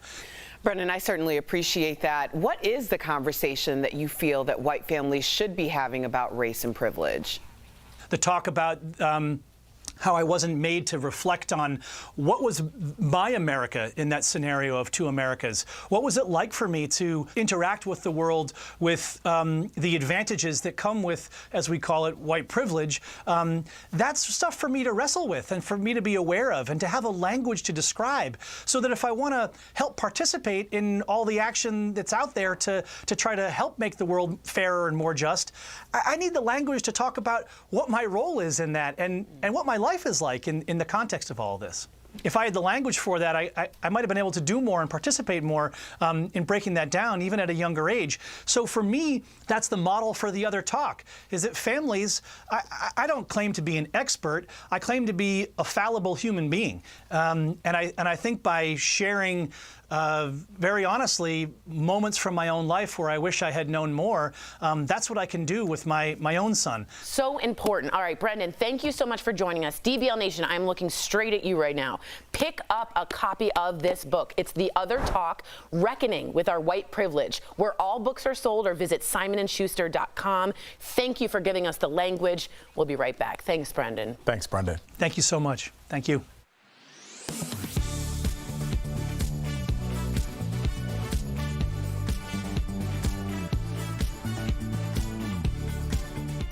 A viewer asked us if COVID-19 infections caused myocarditis in just young men and women. We took it to two doctors, an infectious diseases expert, Dr. William Schaffner at Vanderbilt University's School of Medicine, and a cardiologist from Kaiser Permanente Healthcare Systems, Dr. Sudeep Saha. To answer it, we started with, what is myocarditis? Myocarditis, otherwise known as inflammation of the heart. COVID infection can cause myocarditis. Both of our experts agreed. One of the complications from COVID-19 infections is myocarditis. But as to who it affects, it tends to affect younger adults and teenagers, and males more than females. I'm seeing it in adults too. I'm an adult cardiologist, and I'm seeing a fair number of patients in the hospital that have myocarditis as well due to COVID-19. So yes, COVID-19 infections can cause inflammation of the heart. And while it tends to happen to younger people, our experts say they're seeing it in adult cases as well. Now, myocarditis hasn't just been seen in people infected with COVID-19. We've also seen it, unfortunately, as a rare side effect of getting the vaccine. To verify.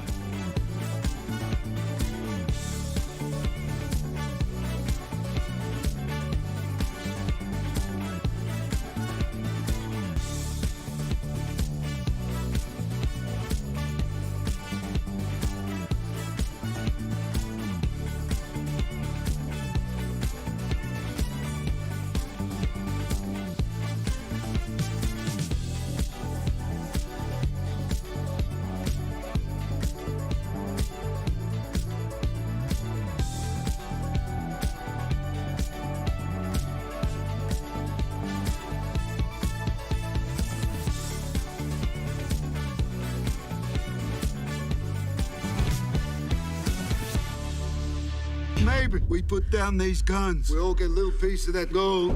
We got a deal? No more deals. Power women, badass women, nice. History repeats itself, which is why movies bring awareness to our past are so important. Our next guest plays a French resistance fighter in the upcoming World War II film Hell Hath No Fury, based on a true story. Yes. Please, everyone, welcome to DBL, Nina Bergman. Hey. Nina, you look badass. All right, the trailer was very intense.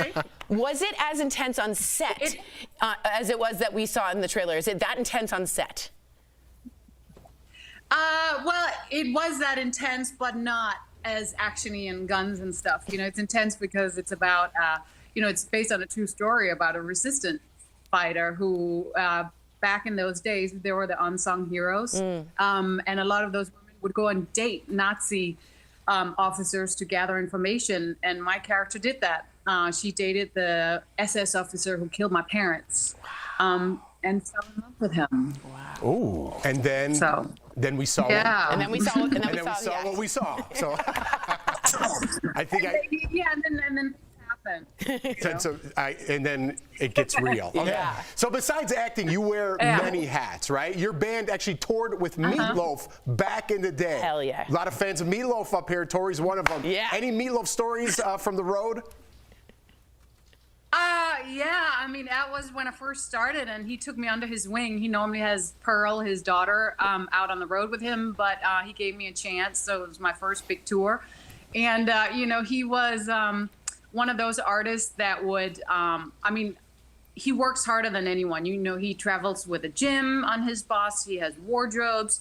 He would record the shows every night, and then he would listen back to improve himself. Wow. So, for me, I learned a lot, like, by his perfectionism and how serious he takes his craft. And then on top of it, he fought for me. Like, we did a show on Halloween, and I had no money. It was my first band, and I bought some sexy nurse outfits for my bandmates, at Walmart. And the venue and everyone was like, no, you are not going out there, 4 guys and you in sexy nurse outfits. And Meatloaf, they were going to not let me perform, and Meatloaf fought for us. And he was like, this is what she wants to do. Let her do it. It's my show. Meatloaf. He's cool. He's actually a really cool guy. I have a lot of respect for him. You're pretty cool yourself, Nina, all right, because I don't know if you know, the character in Hell Hath No Fury is French, but that's not even one of the 4 languages. I'm going to repeat that again. 4 languages that you speak. Now, is there a trick to learning a language so quickly, like, to help me? Well, once you have 2 down, then the 3rd one is easy, and the 4th. But the key thing, I didn't have a lot of time to prep for speak French in this movie, and I don't speak French. So one of the tricks that I've learned is, I'm from Denmark, I'm not American, and it's the placement. Once you learn the placement of a language, like Americans, they say, you know what I mean? The inflections, the sounds in between. Yeah, it's like Americans, yours is actually very in the front of the mouth.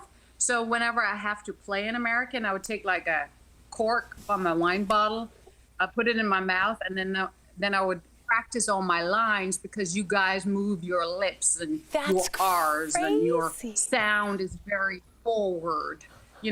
Where, French is more nasal, it's more up here. Danish is like down here in the throat. So you find the placement.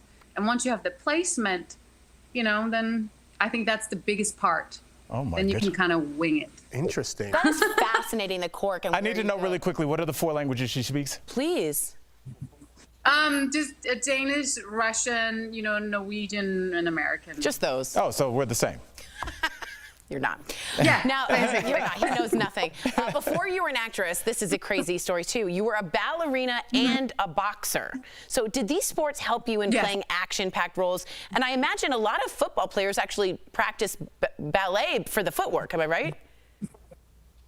Oh, yeah. I mean, I got into boxing because my footwork was so good, and I had some aggression I needed to let out, hence I sang in a rock band and, play those certain parts. Yeah.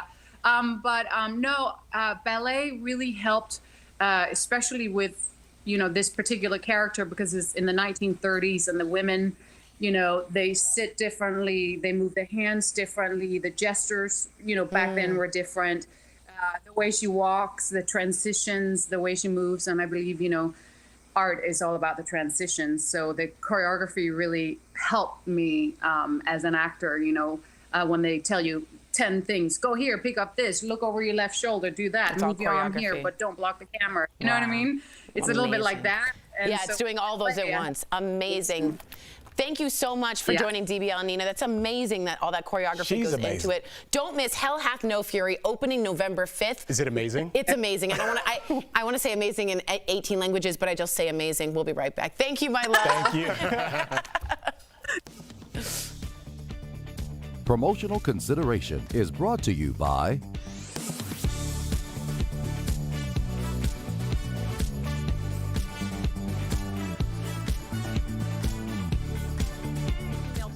verify, Deborah said she had seen several reports stating COVID-19 is the #1 cause of death for police officers this year, and she wants to know if it's true.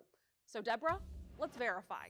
Is COVID-19 the leading cause of death for on-duty law enforcement officers in 2021? Our sources are Tony Whitmire, Chief of Police for the Lake City Police Department in Georgia, Chris Loftus, Director of Communications for Washington State Patrol, and 2 nonprofit organizations that track law enforcement line-of-duty deaths in the United States. Deaths tracked include correctional officers, military police, sheriff's deputies, and officers working in federal agencies with the authority to make an arrest.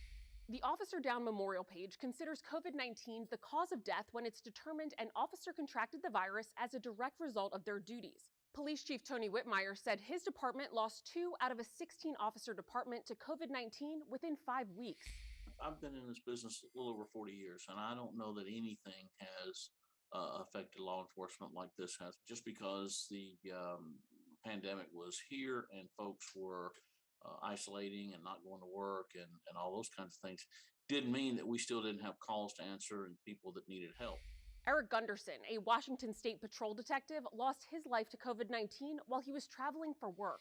We cannot isolate ourselves. Our business is the people's business. Detective Gunderson's loss has just made it that much more real to us because it's not just a statistic or a name on the news. It's a person we know. As of September 29th, there have been 316 line-of-duty deaths in 2021. Of those deaths, nearly 2/3 have been linked to officers contracting COVID-19 while on duty.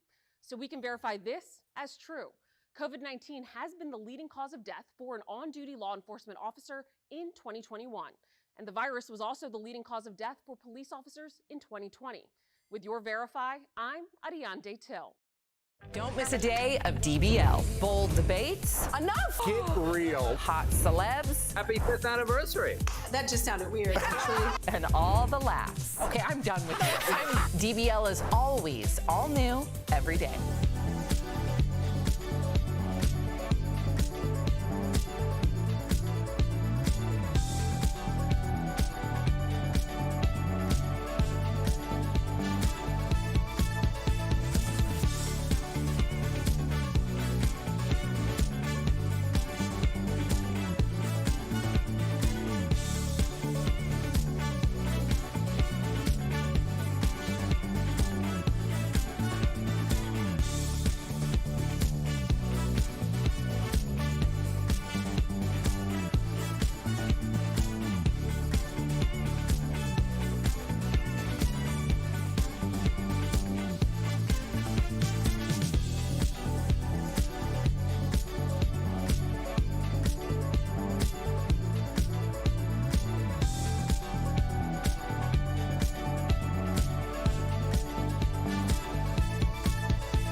Welcome back to DBL. We did run out of time earlier, but we just want to give another shout out to our friend Nicholas Sparks and mention his new book, The Wish, out now and on store shelves. Wait. I really can't. You can buy his new romance novel anywhere books are sold, and we really can't wait to read it. It was so nice talking to him. Also, before we go, October is Breast Cancer Awareness Month, and Al, you do have some news to share. Yeah, I just want to say, you know, I lost my cousin this week, and my cousin Lisa, who I grew up with this weekend, to breast cancer. She was just one of the greatest people that I've ever met. She was a fighter. We were talking about her coming out here a couple weeks ago on text. She never told me how sick she was, and I'm sure she knew at that point, but she still just kind of had that energy, and she was always like so upbeat. And we cover a lot of stories about people tweeting mean things and going after the left or going after the right. And at the end of the day, at the end of your life, it's going to be how you make people feel and how people will always look back on you. And all those Instagram likes, those will all go away. And it's all just like the legacy you left. And the legacy she left is just one of love. So, if I can be half as strong as she was and half as positive as she was, I'll have considered it a good run. That's amazing, brother. Love you. Thank you. Lisa, this one's for you. DBL is new every day. We'll see you tomorrow. Same time, same place.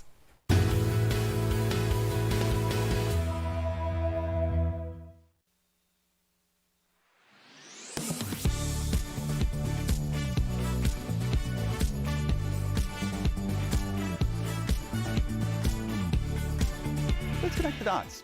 This is all part of the Postal Service's new standards. USPS says 61% of mail will not be impacted by these changes. So what does that mean? Single-piece mail, so things like letters and bills that are traveling within the same region will still arrive within those 2 days. The Postal Service estimates that if you're trying to mail something less than 900 miles away, it will still get there in about 3 days. Items traveling further distances will take longer, up to 5 days. This is because the Postal Service is now relying more on ground transportation and less on planes. Ultimately, yes, it means it's cheaper for them. It also means you need to plan ahead. Mail things early, especially as we head into the holiday season. And that is Connecting the Dots. Don't miss a day of DBL. I am here to receive the gift. Bold debates. Come on now. Enough. Get real. It blows my mind. Hot celebs. Happy 5th anniversary. Love a suit, by the way. Thank you. Seriously, Al, give her a break. That just sounded weird, actually. And all the laughs. That's Erica feeling it. Okay, I'm done with you. I'm done. DBL is always all new every day.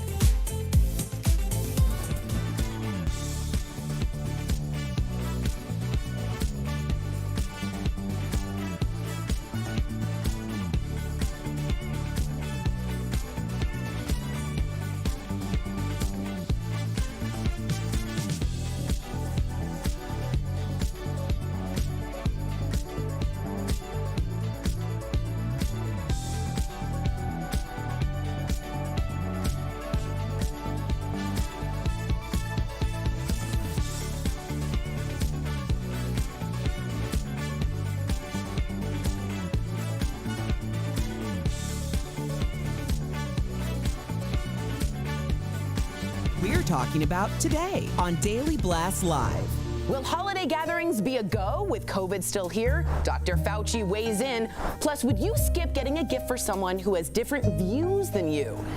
Scary moments as a plane crashes into a highway and it's all caught on camera. What caused the pilot to lose control? A model from the infamous Blurred Lines music video is accusing Robin Thicke of sexual assault on set. But is it right to come forward with this in a tell-all book? And the author of The Notebook, Nicholas Sparks, will be here live.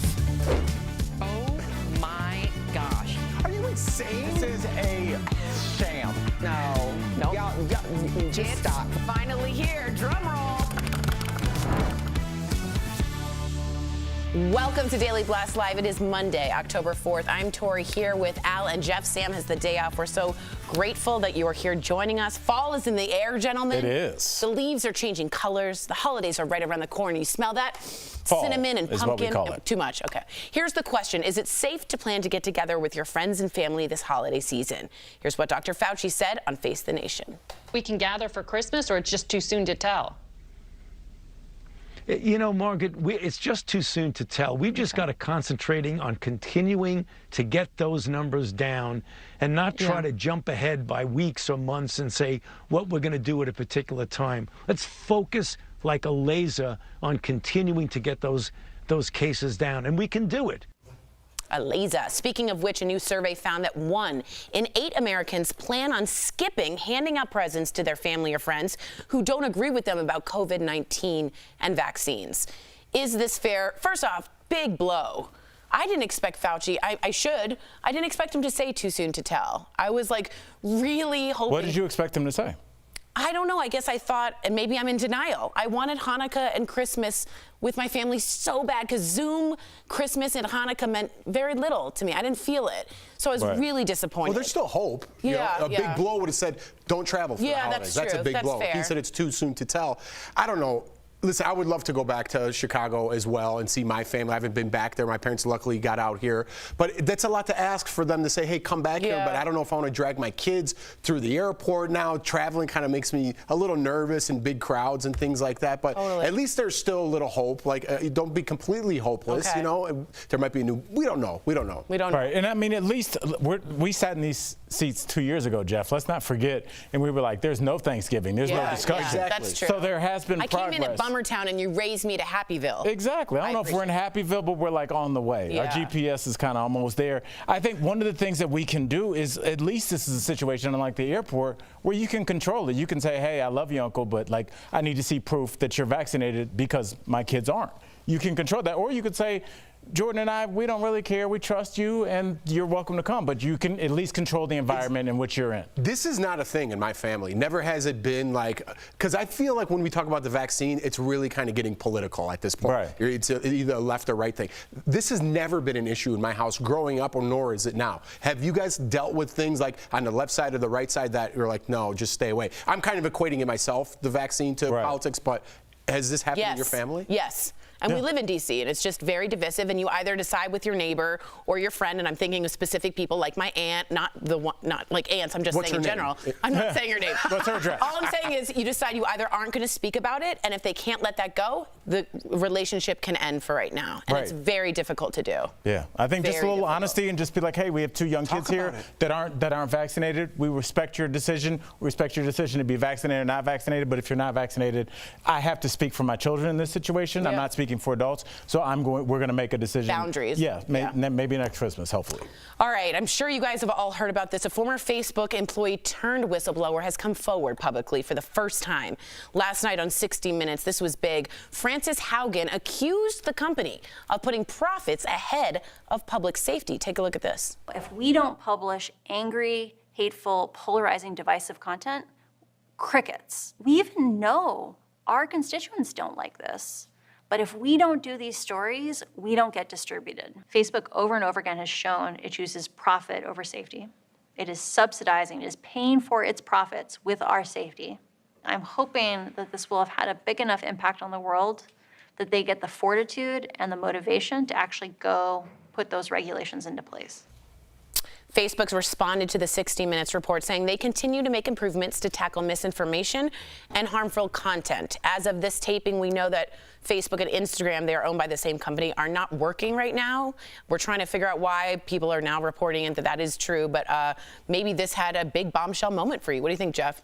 I think, just to put it bluntly, technology is moving way too fast for our human brains, right? I think this is the biggest boom, I think, in American history, just in my lifetime for sure. And we can't keep up with the effects from it. So much money has been made through social media and things like that. We're only focused right now, at least big businesses or people who monetize it, are focused on that. We're not worrying about the repercussions at this point. I think right now we're starting to see from the social dilemma, from this interview, from celebrities coming forward, what it deals with in the back end of that. Who's spit out the back end when people are making billions off it, but on the back end, people are committing suicide because of this very same product. And I think that's where we're at in America, or in the world right now. Very well said. I'll also say is, I was talking about misinformation with our boss today, and he's like, well, what do you mean by misinformation?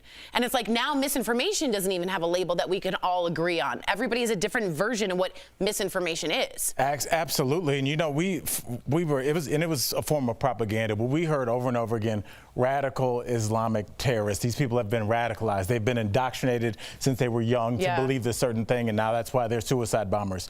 Well, I don't think that people ever stop to think like that can happen to anybody, including Americans. And if you are a person that is online for 6 to 8 hours a day, reading and being told the same thing, they're coming for your kids, Jeff. They're coming for your job, Tori. They're going to rape your daughter, Jeff. You hear that for 5 years? Well, here come the shootings in Walmart. Here come the shootings in churches. Here come the shootings of politicians, the angry mobs outside. January 6th? January 6th.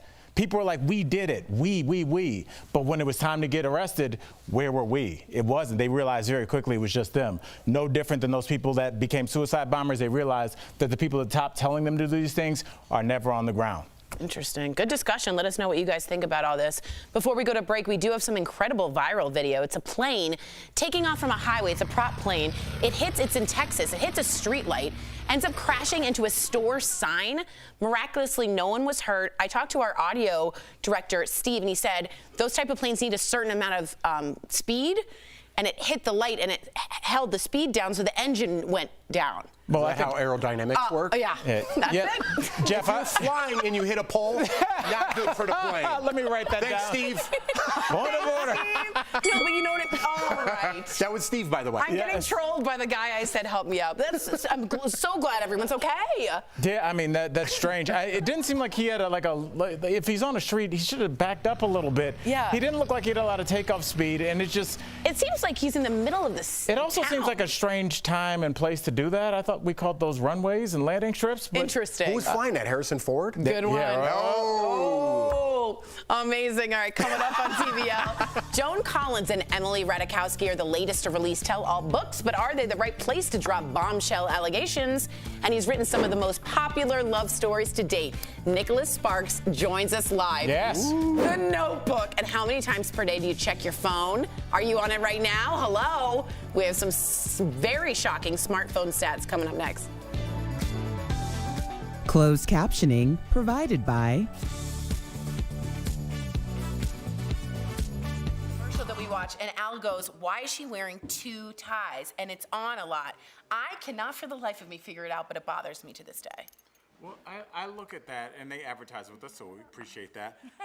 But you know, it is one of those things where I think, just in terms of overall marketing, and Jeff, you need to start thinking about this because you are going to be selling your jardinera sauce. I don't care what I have to do. You need to sell that. But that's the weird thing about advertising. It's like one thing where you're talking about your sauce, and everybody's like, why is he wearing a pocket square with that jacket? Like, you have to think about everything when you try and sell stuff to people. Oh, yeah. So I was just showing them outside, actually, some of the labeling that I have for it. So I have, little intricate things that I want. I think a lot of products are all about what you just said, marketing, labeling. It doesn't even matter sometimes what's inside. If you're selling it correctly and selling it where a point like, oh, my God, did you get this? And it's something that people talk about. It's not even about what's inside, even though the product's going to be fantastic. How about wine? When I go look at wine, I'm like, that looks like a dope label. I'll pick you. I don't know the notes. I don't know oak, lemon. I just knew, is it under $10? Yeah. That's my favorite red. Yeah, but if it's got I go for the vintage look. If it's looks like it's old and simple, I'm like, pirate shit. yeah. I'm like, they know what they're doing. Indiana Jones. He was a carpenter. He didn't have gold. Remember, he picks this simple. See, I like old school with my whiskey labels. I like new school with my wine labels. But you like all the bells and whistles. See, I don't like that. Some girls like it when it's called cake topping. You know what I'm talking about? Skinny girl. Skinny or cupcake. I'm like, honey, don't mix my dessert with my wine. That skinny girl sold Skinny girl, billions. and that font that she used, just like you were saying, that graphic. And also the hard seltzers, the skinny cans, is why they sold. No, why they sold so well. They've had hard seltzers forever, but they were in the soda pop can. With the longer. The skinny, just the vision of skinny. They have the calorie count. Oh my God, that's why they couldn't keep them on the shelf. I do enjoy my.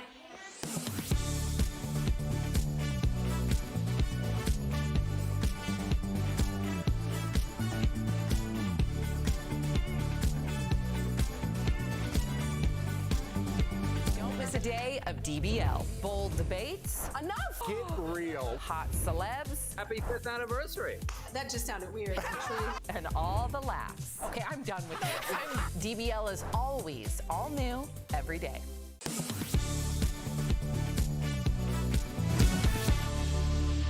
New product alert. You put the 3 of us together and it's a mess, I tell you. Welcome back to DBL. For a lot of us, so much of our daily life is run by this, our smartphone. But do you have any idea? You could have just said it. We didn't need to know. I know you were going to say that. I knew it.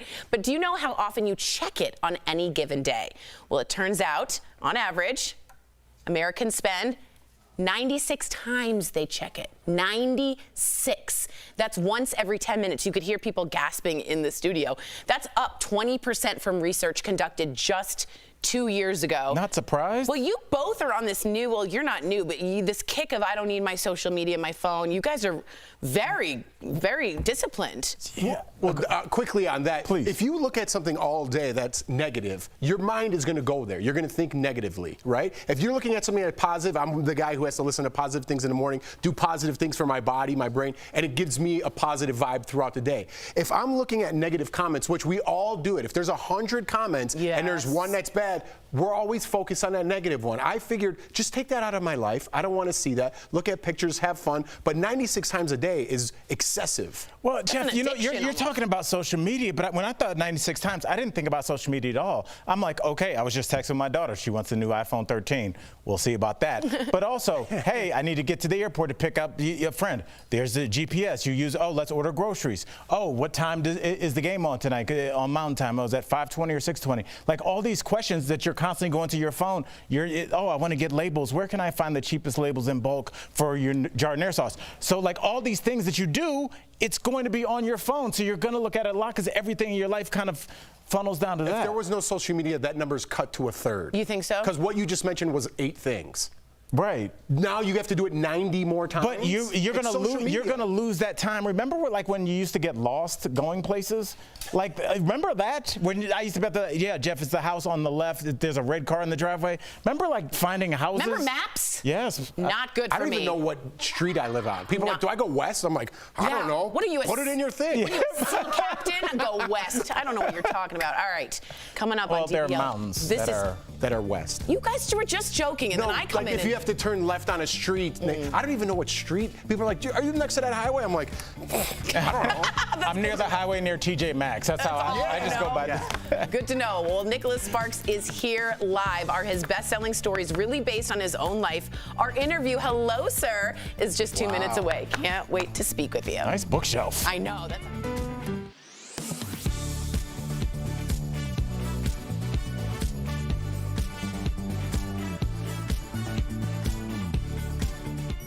A viewer asked us if COVID-19 infections caused myocarditis in just young men and women. We took it to 2 doctors, an infectious diseases expert, Dr. William Schaffner at Vanderbilt University's School of Medicine, and a cardiologist from Kaiser Permanente Healthcare Systems, Dr. Sudeep Saha. To answer it, we started with, what is myocarditis? Myocarditis, otherwise known as inflammation of the heart. COVID infection can cause myocarditis. Both of our experts agreed. One of the complications from COVID-19 infections is myocarditis. But as to who it affects, it tends to affect younger adults and teenagers and males more than females. I'm seeing in adults too. I'm an adult cardiologist, and I'm seeing a fair number of patients in the hospital that have myocarditis as well due to COVID-19. So yes, COVID-19 infections can cause inflammation of the heart. And while it tends to happen to younger people, our experts say they're seeing it in adult cases as well.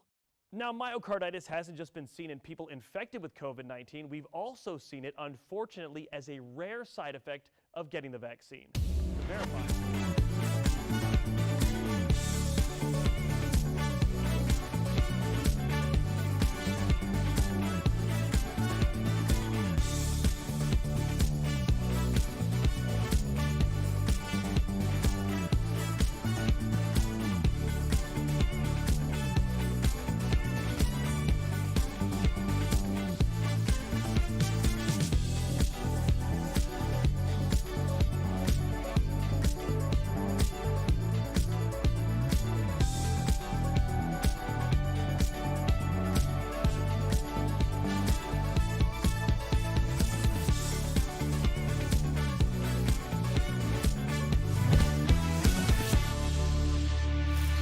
Welcome back to DBL. He has written some of the most iconic love stories of our time. Is it me?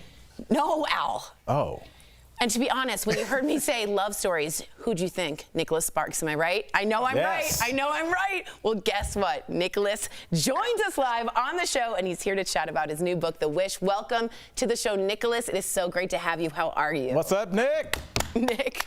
Yeah, hey, thanks for having me. It's a lot of fun. I appreciate you letting me on. Absolutely. I like your mahogany background, that bookshelf. Let's get to it. All right. Yeah. So what these are actually my books in various foreign languages. I think I published in about 50 different foreign languages, and I don't know, there's 24 books now, so about 1,000 books in here from all around the world, and I can't read any of them because I don't know that many languages basically. You know the love language, and that's a flex. That's a huge flex. That's a huge flex, sir. I bowed down. Can you imagine somebody saying, "Nice bookshelf"? You're like, "Oh, these are all my books." Those are all mine. Anyway, you were saying. Now, I do want to know, your books are based on true stories from your family, and I want to know, are you as really so romantic in real life as the characters in your books?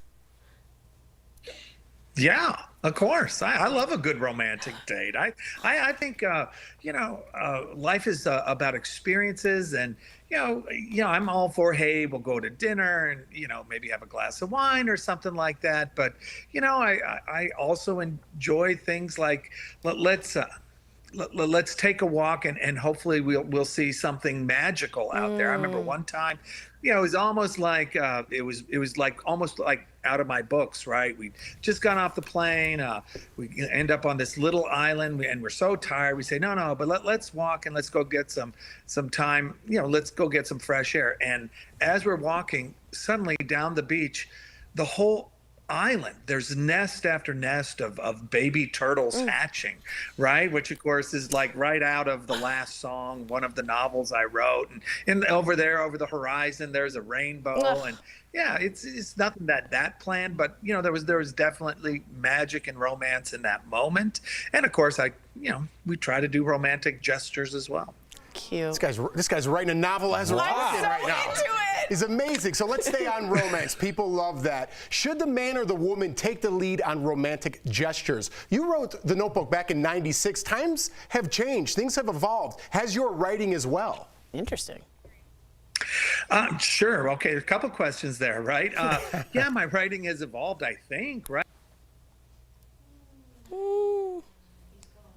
All right, we have some technical difficulties. I think he was about to ask me to star in his next movie, and he fell out. He fell out. So hopefully we'll get him back. I get that part. I mean, but it just, as he was talking, my first thought was he was a man that seems like early on in his life he decided to steer into being emotional, especially in 1997. Men didn't do that. We're gruff and we don't cry and we don't hug our kids and they stiff upper lip. And you look at how happy and how evolved he was, as opposed to a lot of men that unfortunately, because of how they were socialized, didn't get a chance to do that. Didn't get a chance to say, hey man, I'm sad today and I don't know why. I agree. Let's I like take how a walk. sensitive he is. We do have him back. Don't be sensitive that I cut you off. Thank you for coming back. Please answer Jeff's question. We apologize. Yeah. Okay. So you'd like to think your writing has improved, right? I've been doing it for a long time, but I will say this though, it's just as hard to write a book now as it was way back then. I don't know. You try to always improve. So the challenge is just as high. I still rack my brain trying to come up with good stories. And as to the other question, romantic gestures, I think it works best when both people do romantic gestures. But really, like often the best kinds of romantic things are just showing the other person that you're thinking about them when you're supposed to be doing something else, right? It's a text from work saying, hey, thinking about you, looking forward to seeing you, looking forward to a great dinner tonight. It's things like that, and I think... Hang in there, hang in there. This is like a movie you don't I want to know, when we get him back, does he really believe that stuff? I think so. I think so. And when you write like hold hands at dinner? Come on. Look, a lot of people are old school, and I will say that my parents have been married 50 plus years. Your parents have been married 50 plus. And your parents were married for a long time? About 7 years. Oh, okay. Yeah, That didn't work out. You should have done me first. Yeah, my bad. Yeah. I'm just simply saying old school romance, I think, is classic and will never ever die. And when you write something like, for instance, The Notebook, and he's like, it's not over. It still isn't over. That hits on every level, every language, as you saw, everywhere, every age. Yeah, but I mean, listen, I love my wife. Do we have him back? He's back. Let's Okay, I'm going to jump in here, Please do, Al. Nicholas, because our viewers obviously love The Notebook, and if I don't ask this question, they will kill me. So do me a favor. We have a viewer here, and we're going to play your question now. Can you give me some tips on writing a love letter to my husband? Yeah, I can. Okay, the best way to write a love letter is to set the scene. Where are you? I'm in the kitchen, at a table. The sun is going down, the sun is coming up. There's a cup of coffee beside me, a glass of wine beside me.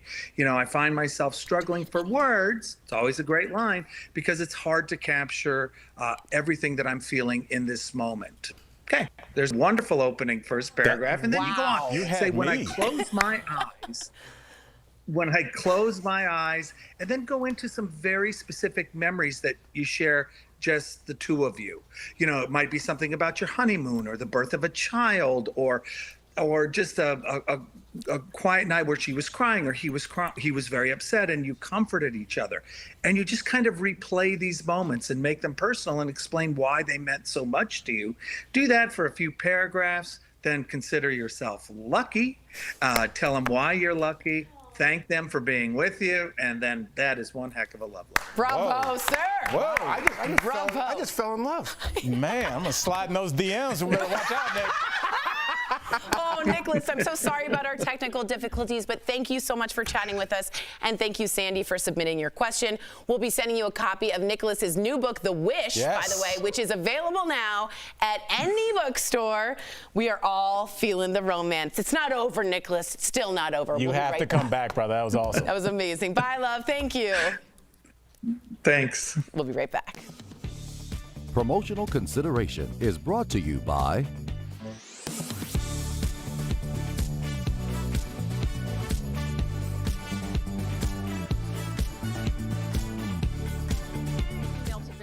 Deborah said she had seen several reports stating COVID-19 is the #1 cause of death for police officers this year, and she wants to know if it's true. So Deborah, let's verify. Is COVID-19 the leading cause of death for on-duty law enforcement officers in 2021? Our sources are Tony Whitmire, Chief of Police for the Lake City Police Department in Georgia, Chris Loftus, Director of Communications for Washington State Patrol, and 2 nonprofit organizations that track law enforcement line-of-duty deaths in the United States. Deaths tracked include correctional officers, military police, sheriff's deputies, and officers working in federal agencies with the authority to make an arrest. The Officer Down Memorial page considers COVID-19 the cause of death when it's determined an officer contracted the virus as a direct result of their duties. Police Chief Tony Whitmire said his department lost 2 out of a 16-officer department to COVID-19 within 5 weeks. I've been in this business a little over 40 years, and I don't know that anything has affected law enforcement like this has. Just because the pandemic was here and folks were isolating and not going to work and all those kinds of things, didn't mean that we still didn't have calls to answer and people that needed help. Eric Gunderson, a Washington State Patrol detective, lost his life to COVID-19 while he was traveling for work. We cannot isolate ourselves. Our business is the people's business. Detective Gunderson's loss has just made it that much more real to us because it's not just a statistic or a name on the news. It's a person we know. As of September 29th, there have been 316 line-of-duty deaths in 2021. Of those deaths, nearly 2/3 have been linked to officers contracting COVID-19 while on duty. So we can verify this as true. COVID-19 has been the leading cause of death for an on-duty law enforcement officer in 2021. And the virus was also the leading cause of death for police officers in 2020. With your Verify, I'm Ariane Till. Don't miss a day of DBL. Bold debates. Enough! Get real. Hot celebs. Happy 5th anniversary. That just sounded weird, actually. And all the laughs. Okay, I'm done with this. DBL is always all new every day.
Welcome back to DBL. We love sharing your comments. A lot of people feeling the romance here and saying Jeff would do well in a Nicholas Sparks movie. Would you really? Oh, yeah. As a leading man, how do you feel about that? Are you asking me, would I be in a Nicholas Sparks movie? Yeah, I would have to think about it, but I would lean towards find yes. the time. Do you guys both watch The Notebook and both fall in love like many of, and I don't mean to be normative, gender normative, a lot of females did? I didn't see it.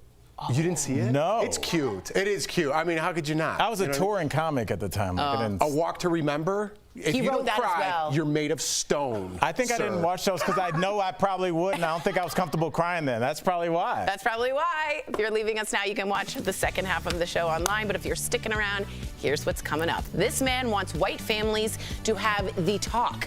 How he's bringing conversations of white privilege and racial injustice into every single household.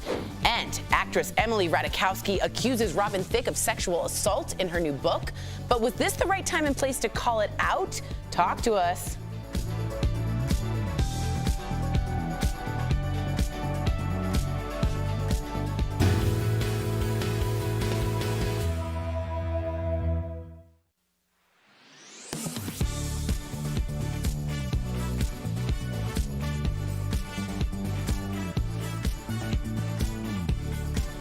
Let's connect the dots.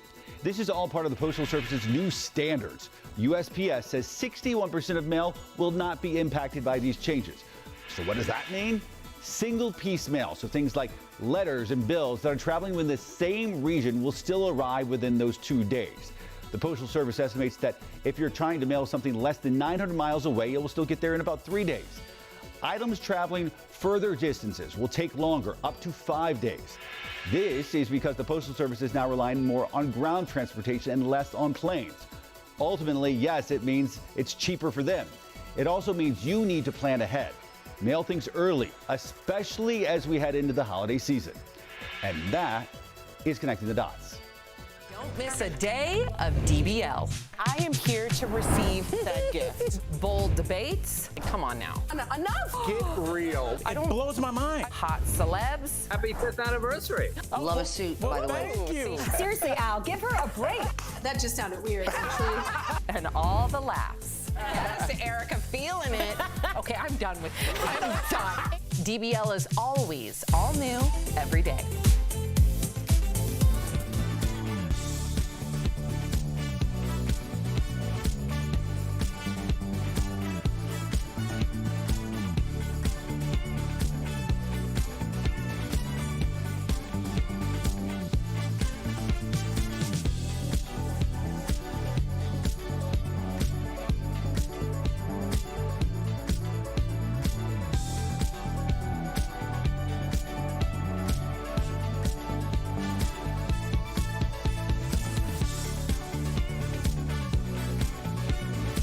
This is Daily Blast Live. We're talking about what you're talking about. Oh my gosh. Are you insane? This is a sham. No. Nope. Y'all, just stop. Finally here. Drum roll. Woohoo! Welcome to Daily Blast Live. I'm Tori here with Jeff and Al. I was continuing the drum roll. Yeah, I mean, the live version as well. That's went on for a exactly while. right. All right. Last week, Katie Couric's new book was making headlines, but today, 2 other memoirs are jumping on the tell-all bandwagon. First up, a book by model and actress Emily Ratajkowski titled My Body. In it, she says she was sexually assaulted by singer Robin Thicke while on the set of his 2013 music video, Blurred Lines. Now, Emily was one of the dancers in the video and says, quote, "Suddenly, out of nowhere, I felt the coolness and foreignness of a stranger's hands cupping my bare breasts from behind." Apparently, the female director did see the incident and called to stop filming, but Emily said she wanted to finish the shoot. And for all of you who didn't know, that was the edited video. The other unedited video, they're fully topless, including Emily Ratajkowski in that video. That's why he grabbed her bare breast. Her bare- yeah, she not was- to say it's okay. It needs to make but to put a sense, little exactly. That's why she was bare-breasted when he... With Exactly. consent at that time. Exactly. What do you think when you heard this? First of all, we also know Robin Thicke was very heavy drinking at this time and doing other substances. What did you think? Not that excuses it. I just wanted to give background. Of course not. Of course not. It's kind of weird. We're living in this day and age, right, where we're going back to past things. If it was a big deal at the time, why didn't she say it? Why didn't the director, who's in charge, she shouldn't even have to say anything. That director should be at fault as well for not speaking up. But then years later, I don't know how many years it's been, we are in a different time right now. Can you retroactively go back and accuse somebody of something like that? Yes, you can is the answer. I'm not putting, but it's a weird time that we're living in. Yeah, and I mean, I think she just has to speak her truth, Jeff, because at this point, Emily Ratajkowski is a bigger star than Robin Thicke is. He hasn't put out anything in a long time. And she's become a real female activist. Oh, as yeah, well. yeah. So, like, it's not like she's doing this, like, because she's clout chasing. I think there's a point where you just have to be like, this happened. There was apparently a lot of complaints about what happened on that set. And it's so ironic that the title is called Blurred Lines, because as I'm thinking about it, you know, Jeff, just for us regular folks, we've seen things change in terms of holiday parties. The amount of drinking that has been cut down, the amount of interaction between co-workers has been cut down, because there were blurred lines. When you're drinking and partying, you might say something inappropriate, you might do something inappropriate, male, female, or however. And I think because there were blurred lines, am I at work or am I at a party? I think now that director hopefully would have said something in 2021. Right now, the other people on the shoot would have said something. I think right now, there wouldn't have been open drinking and substance abuse going on, I'm sure, in plain daylight on a professional There might have been an intimacy coach. So as let's well get some on set. solid lines, and I think we'll see a lot less of this, but it's sad Well that she had to do said, that. right? Well said. Maybe he can steal that song from Marvin Gaye. Yeah, he did have to pay, by the way. He did have to pay. He stole the loop, the hook. The song. The song. Yes. The next memoir making the rounds involves Joan Collins, who is sounding off about plastic surgery in Hollywood. Now, the Dynasty legend admits that she gossips about the extensive plastic surgery she sees, and in her new memoir, she is naming names. First on the chopping block, the Kardashians. Joan talks about Kris Jenner being her friend and says she doesn't want to be rude about her, but her children say there's an awful lot of surgery there with the bottoms and the tiny waists. Joan is also spilling the tea on her Dynasty co-star Linda Evans, saying, quote, "Are you supposed to ignore somebody when they come in with tape on their eyelid?" So another tell-all spilling the tea thing. This is sort of not that new in Hollywood, but feels like a lot is coming out now. Why? What do you think about it? Do we respect this? No, I don't. Okay. I'm not for tell-all books, right? So I don't know. Joan Collins apparently says she didn't have any work done. Maybe that's why she's calling other people out. But this isn't breaking news. The Kardashians got work done. Like, of course they did, right? And what is work? Define work done. Is it going under the knife? Is an injection getting work done? So technically, if I got my lips injected and or veneers on your teeth, right? Is that work done? So I don't even know what the definition of work done. It's like California sober at this point. It's a good point. Right? Yeah. Do you think this will sell only because, like, she did the Kardashians? Do they still hold that much clout? Yeah, I don't know. I think a lot of people still want to hear the tea be spilled, but I wonder, like, how would we be looking at this if this was a man talking about women's bodies like this? And when we start talking about women's bodies and how that they are policed and how that they are judged and how that leads to young girls and teen suicide, which you speak out against a lot, half of it is women, maybe even more, in terms of just like we've seen very famous female celebrities slide in people's DMs and say some really nasty things. So, I wonder if we don't treat this the same way we would if, like, a pro athlete or a famous prominent male figure would have said it, are we never going to figure out the problem? Because half of the problem, unfortunately, is women. But it's a problem, half of the whole. Nice. What do you think as a woman? I think that tell-alls have been since the beginning of Hollywood. I think that always happens. The Kardashians always sell, and she's doing what makes her relevant again. So good for her. Will I read it? No. Simple answer. Yeah, good answer. Huh? All right, well, they can't all be box office gold. Will Smith is calling out the worst movie he ever made. But before we reveal the answer, which one do you think it is? Ooh, Will Smith. I think Let's go around the horn, you guys. Let's go around the horn. Oh, I already know the answer. What do you say? I was going to say Hancock. I don't know the answer. No, it's a good movie. I liked it. It was the first one in my head. Is it Bagger Vance? Oh, Bagger Vance. That was bad. The Legend of Bagger Vance. iRobot. All right, the answer is... Take a look. Before there was a Secret Service, there was West. Jim West. Someone goes, really? There you have it, Wild Wild West. The actor recently told GQ magazine that Wild Wild West is a thorn in his side. He doesn't like seeing himself in chaps.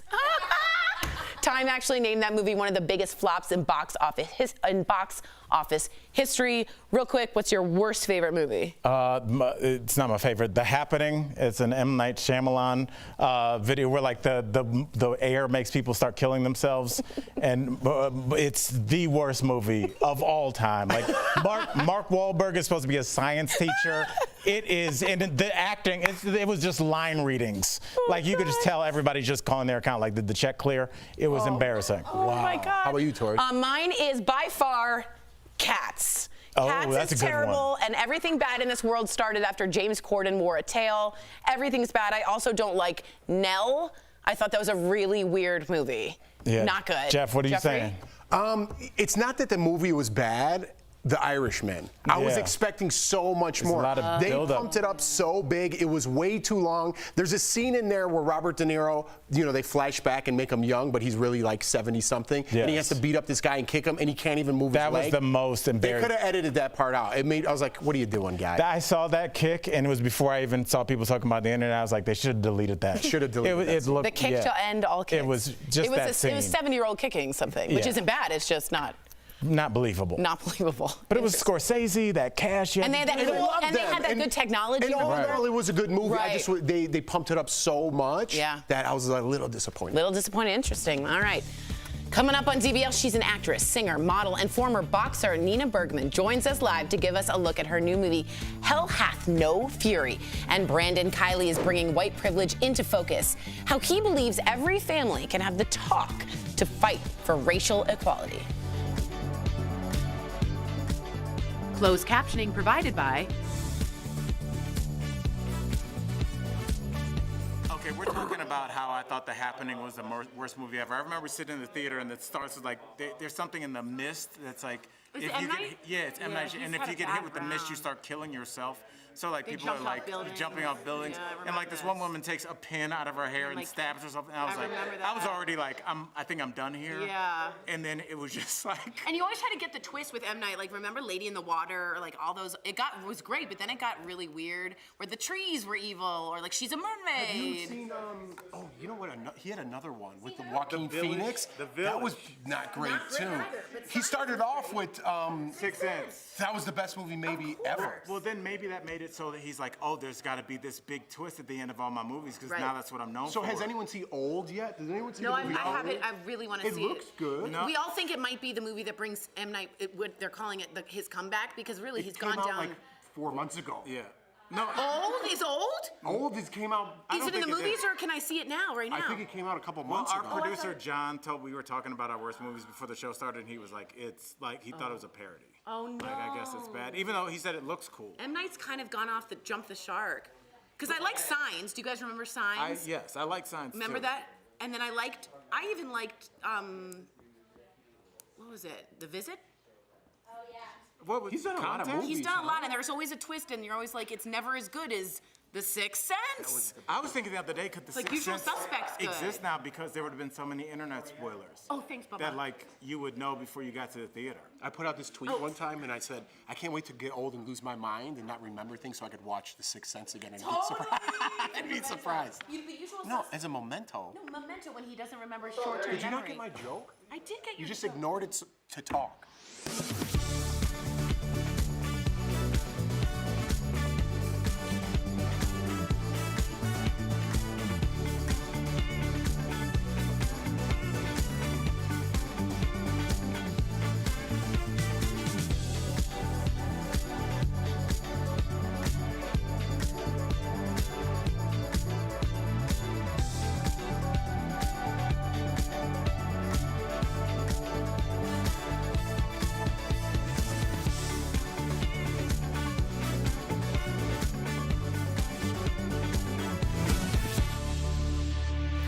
Welcome back to DBL. When it comes to parenting, many Americans consider the talk to be about the birds and the bees. But for many families of color, it's a sobering conversation about the threat of racism. And now there's The Other Talk. It's a new book sparking conversations about white privilege. We caught up with author Brandon Kiley in today's DBL Spotlight. Brendan Kiley, welcome to DBL. So racism and the idea of white privilege, we talk about it a lot, but it can be really uncomfortable to talk about. But it's an important conversation that we really look forward to having with you. Now, your book is called The Other Talk, Reckoning with Our White Privilege. I want to know what inspired you to write this.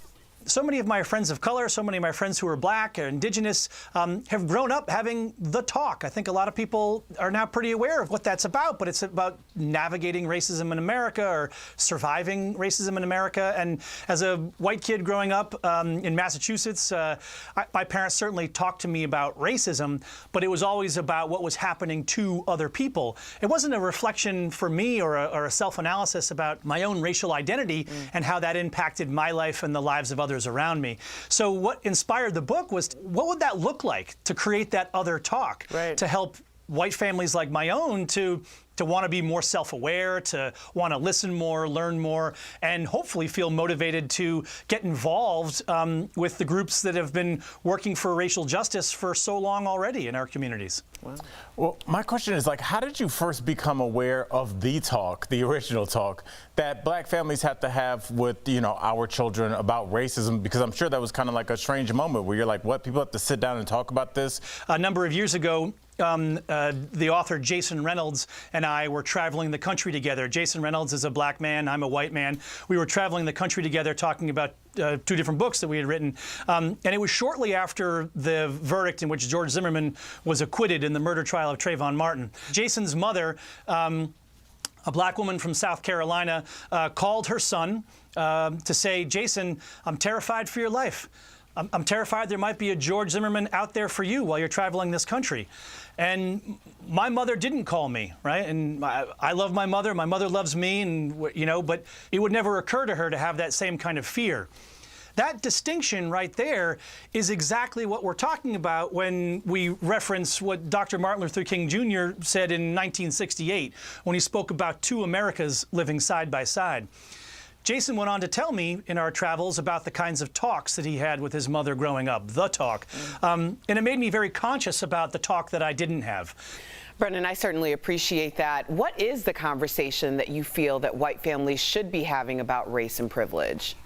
The talk about how I wasn't made to reflect on what was my America in that scenario of two Americas. What was it like for me to interact with the world with the advantages that come with, as we call it, white privilege? That's stuff for me to wrestle with and for me to be aware of and to have a language to describe, so that if I want to help participate in all the action that's out there to try to help make the world fairer and more just, I need the language to talk about what my role is in that and what my life is like in the context of all this. If I had the language for that, I might have been able to do more and participate more in breaking that down, even at a younger age. So for me, that's the model for the other talk, is that families, I don't claim to be an expert, I claim to be a fallible human being. And I think by sharing very honestly, moments from my own life where I wish I had known more, that's what I can do with my own son. So important. All right, Brendan, thank you so much for joining us. DBL Nation, I'm looking straight at you right now. Pick up a copy of this book. It's The Other Talk, Reckoning with Our White Privilege, where all books are sold, or visit simonandschuster.com. Thank you for giving us the language. We'll be right back. Thanks, Brendan. Thanks, Brendan. Thank you so much. Thank you.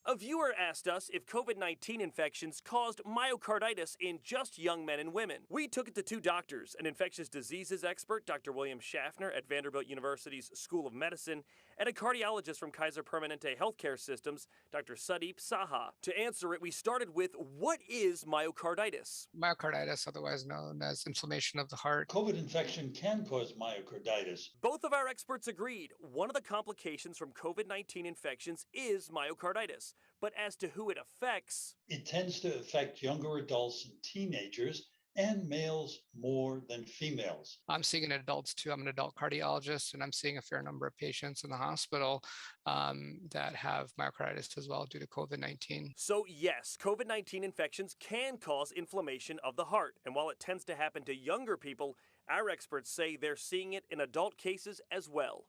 Now, myocarditis hasn't just been seen in people infected with COVID-19. We've also seen it, unfortunately, as a rare side effect of getting the vaccine. To verify.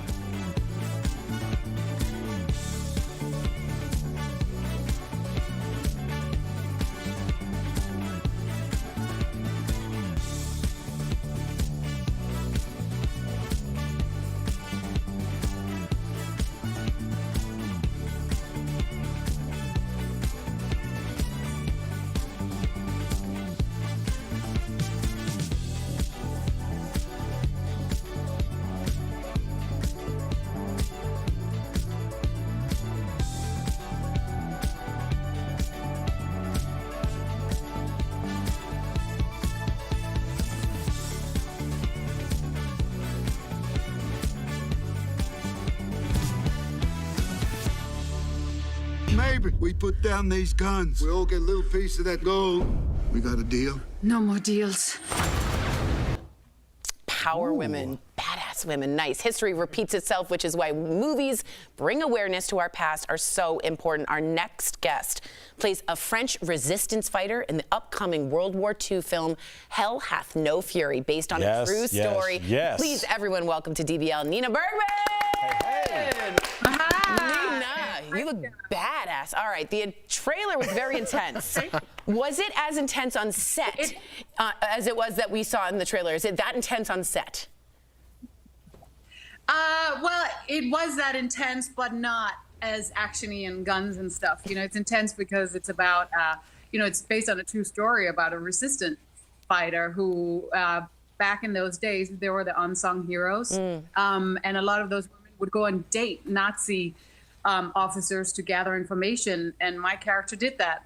She dated the SS officer who killed my parents. And fell in love with him. Wow. Ooh. And then we saw and then we saw what we saw. So I think and then happened. And then it gets real. Okay. Yeah. So besides acting, you wear many hats, right? Your band actually toured with Meatloaf back in the day. Hell yeah. A lot of fans of Meatloaf up here. Tori's one of them. Yeah. Any Meatloaf stories from the road? Yeah, I mean, that was when I first started, and he took me under his wing. He normally has Pearl, his daughter, out on the road with him, but he gave me a chance, so it was my first big tour. And, you know, he was one of those artists that would, I mean, he works harder than anyone. You know, he travels with a gym on his bus. He has wardrobes. He would record the shows every night, and then he would listen back to improve himself. Wow. So, you know, for me, I learned a lot, like, by his perfectionism and how serious he takes his craft. And then on top of it, he fought for me. Like, you know, we did a show on Halloween, and I had no money. It was my first band, and I bought some sexy nurse outfits for my bandmates, you know, at Walmart.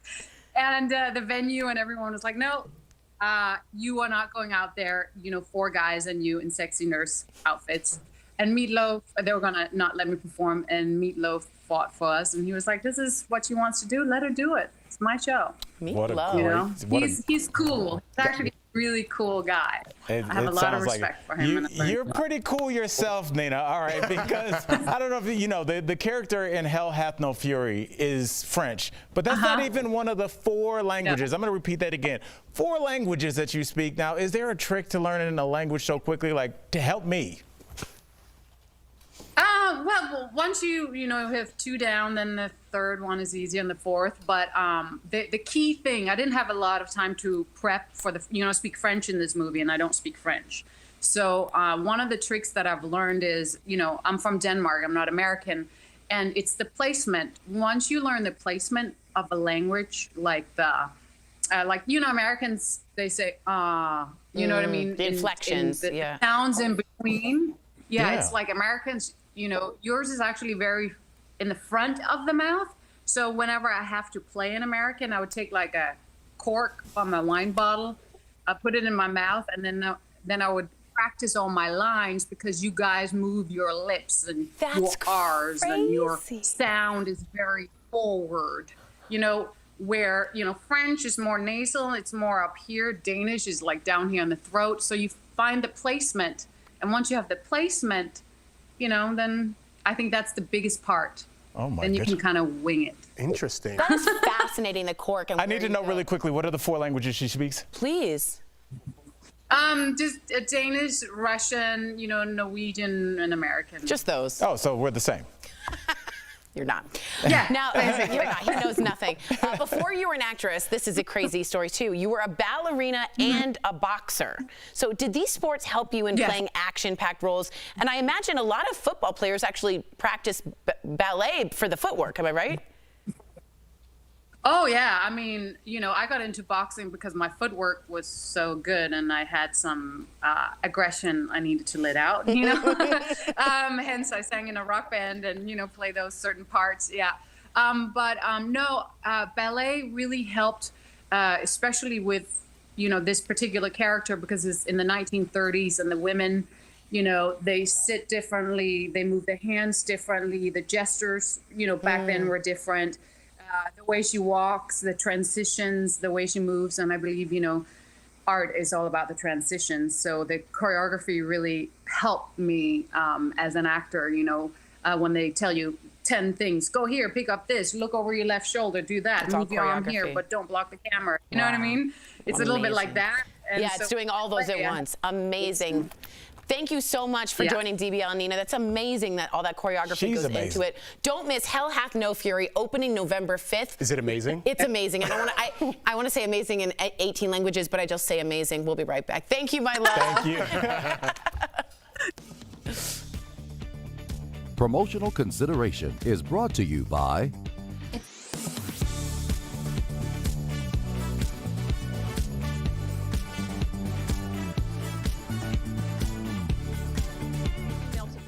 Deborah said she had seen several reports stating COVID-19 is the #1 cause of death for police officers this year, and she wants to know if it's true.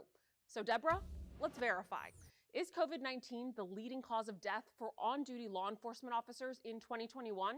Our sources are Tony Whitmire, Chief of Police for the Lake City Police Department in Georgia, Chris Loftus, Director of Communications for Washington State Patrol, and 2 nonprofit organizations that track law enforcement line-of-duty deaths in the United States. Deaths tracked include correctional officers, military police, sheriff's deputies, and officers working in federal agencies with the authority to make an arrest. The Officer Down Memorial page considers COVID-19 the cause of death when it's determined an officer contracted the virus as a direct result of their duties. Police Chief Tony Whitmire said his department lost 2 out of a 16-officer department to COVID-19 within 5 weeks. I've been in this business a little over 40 years, and I don't know that anything has affected law enforcement like this has. Just because the pandemic was here and folks were isolating and not going to work and all those kinds of things, didn't mean that we still didn't have calls to answer and people that needed help. Eric Gunderson, a Washington State Patrol detective, lost his life to COVID-19 while he was traveling for work. We cannot isolate ourselves. Our business is the people's business. Detective Gunderson's loss has just made it that much more real to us because it's not just a statistic or a name on the news. It's a person we know.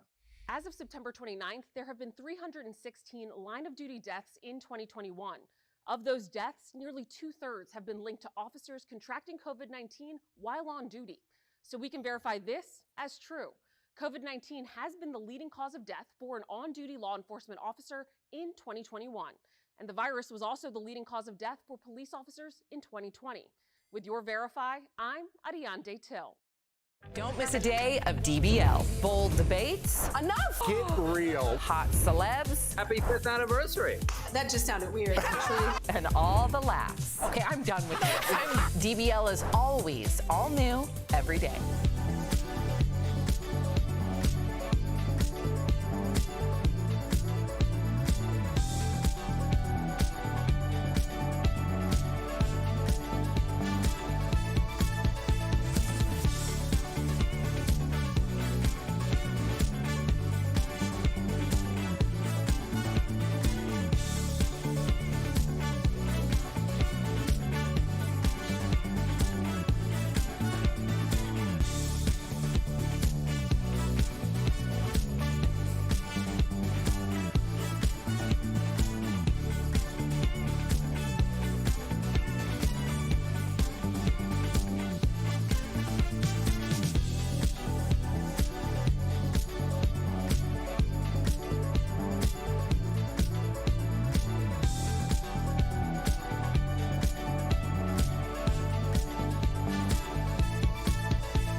Welcome back to DBL. We did run out of time earlier, but we just want to give another shout out to our friend Nicholas Sparks and mention his new book, The Wish, out now and on store shelves. Wait. I really can't. You can buy his new romance novel anywhere books are sold, and we really can't wait to read it. It was so nice talking to him.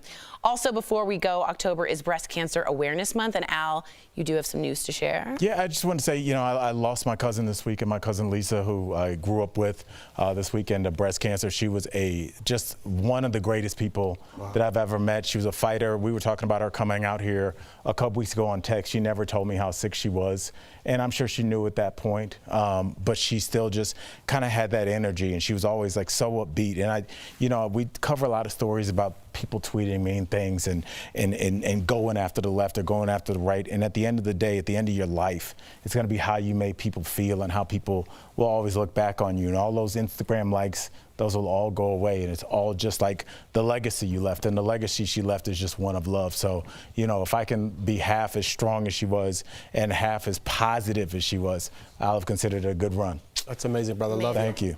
Lisa, this one's for you. DBL is new every day. We'll see you tomorrow. Same time, same place.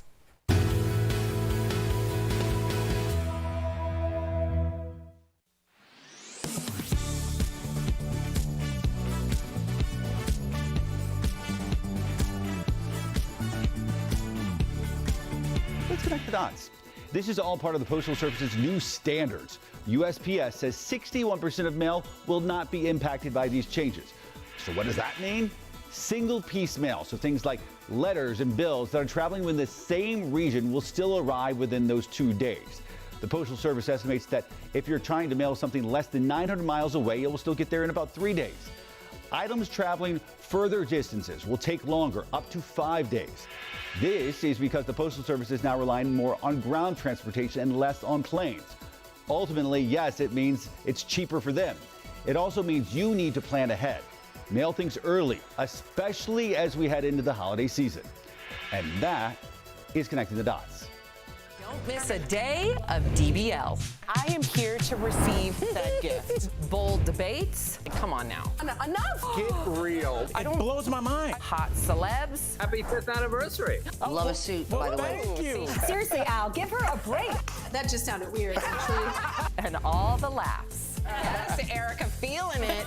Okay, I'm done with it. I'm done. DBL is always all new every day.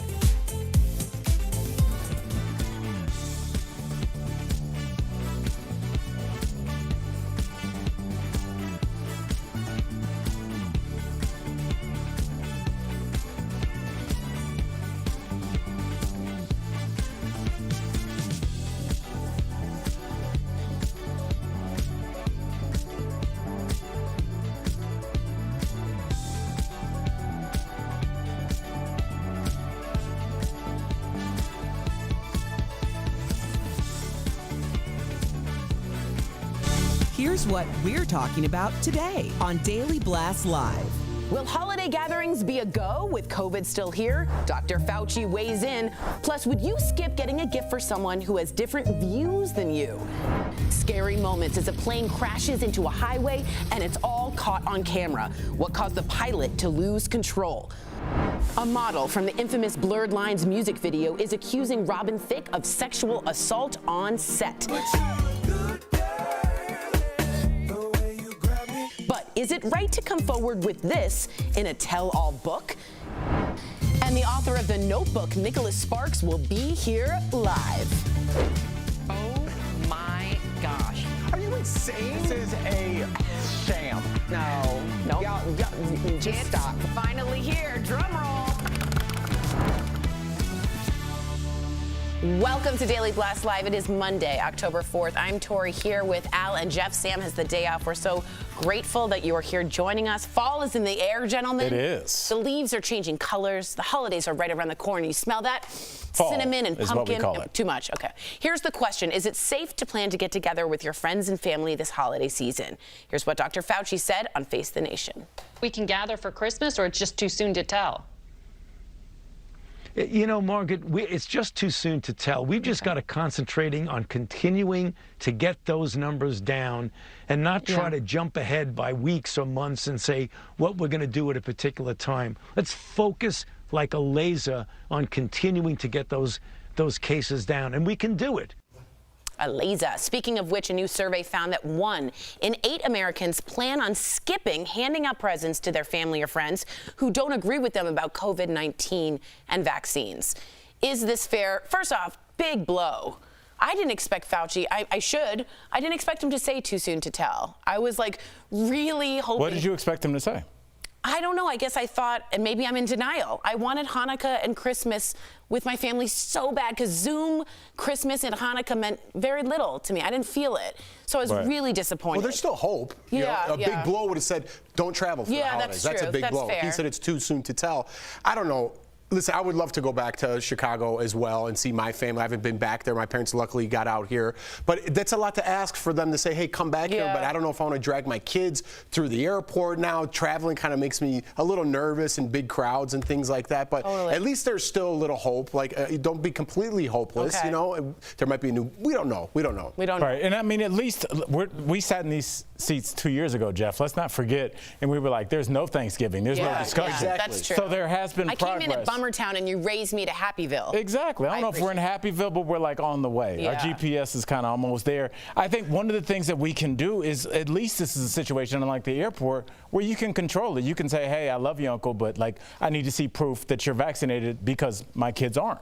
You can control that. Or you could say, Jordan and I, we don't really care. We trust you, and you're welcome to come. But you can at least control the environment in which you're in. This is not a thing in my family. Never has it been like, because I feel like when we talk about the vaccine, it's really kind of getting political at this point. Right. It's either a left or right thing.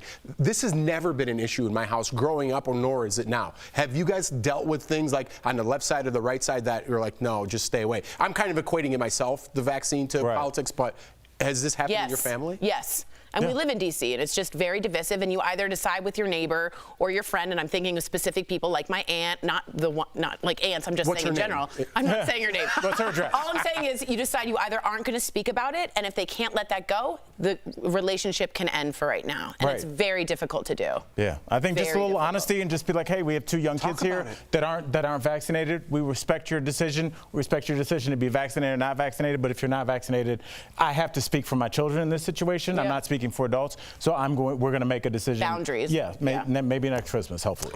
All right, I'm sure you guys have all heard about this. A former Facebook employee turned whistleblower has come forward publicly for the first time.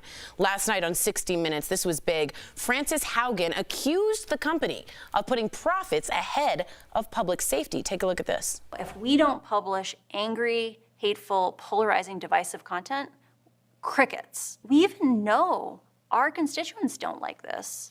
But if we don't do these stories, we don't get distributed. Facebook over and over again has shown it chooses profit over safety. It is subsidizing, it is paying for its profits with our safety.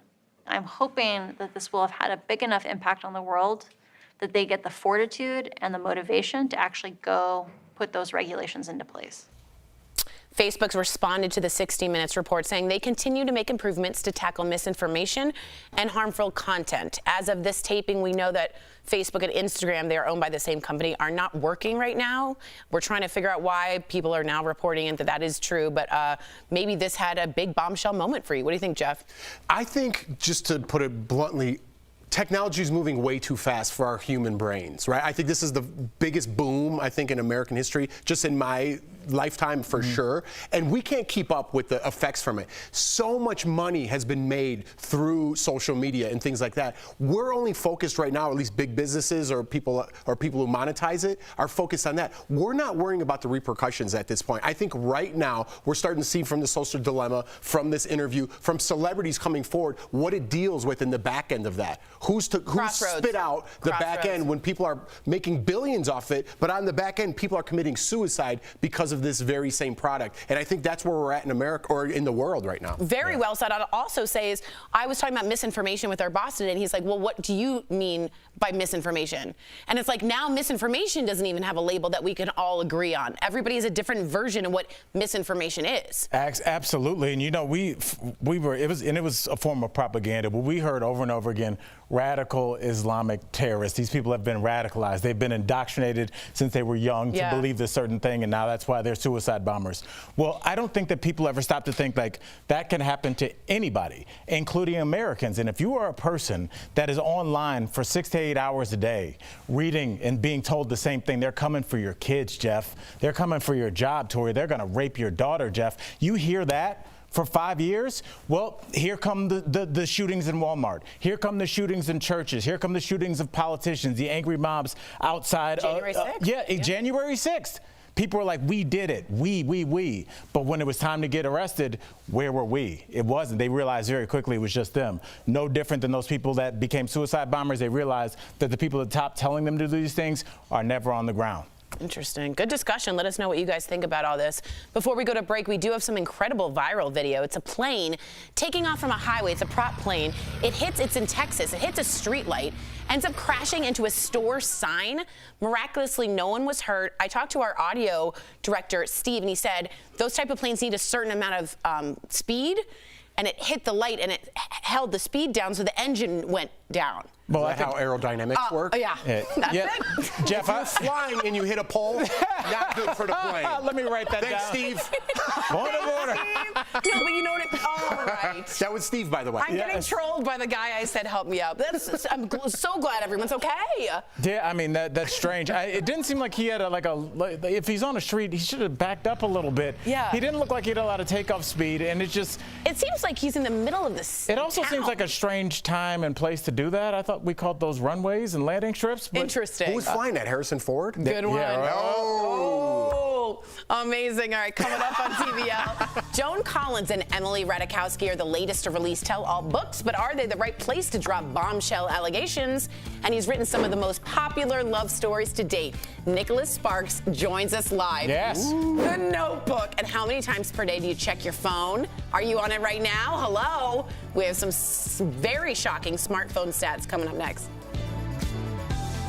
Closed captioning provided by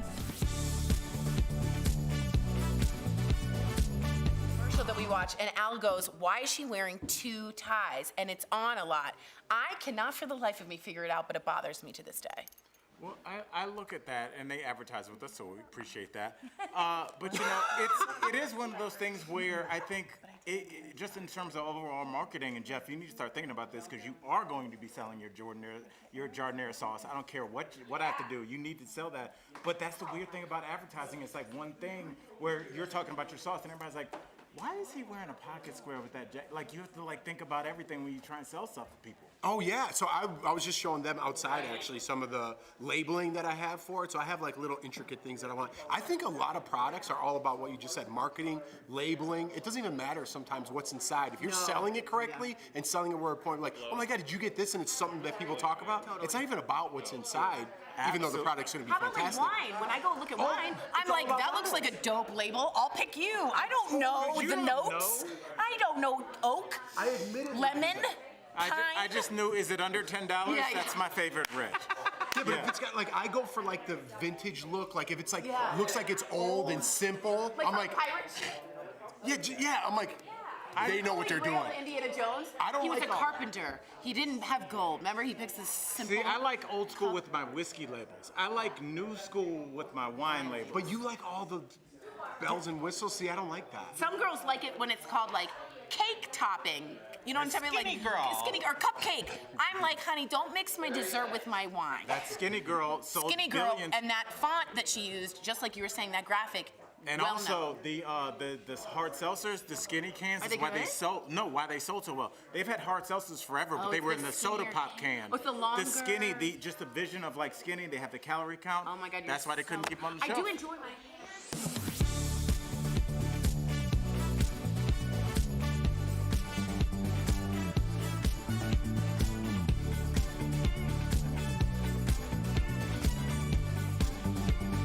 A day of DBL. Bold debates. Enough. Get real. Hot celebs. Happy 5th anniversary. That just sounded weird, actually. And all the laughs. Okay, I'm done with this. DBL is always all new every day.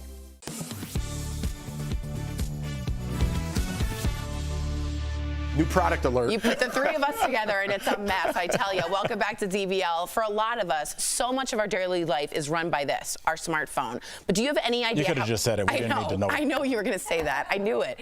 But do you know how often you check it on any given day? Well, it turns out, on average, Americans spend 96 times they check it. 96. That's once every 10 minutes. You could hear people gasping in the studio.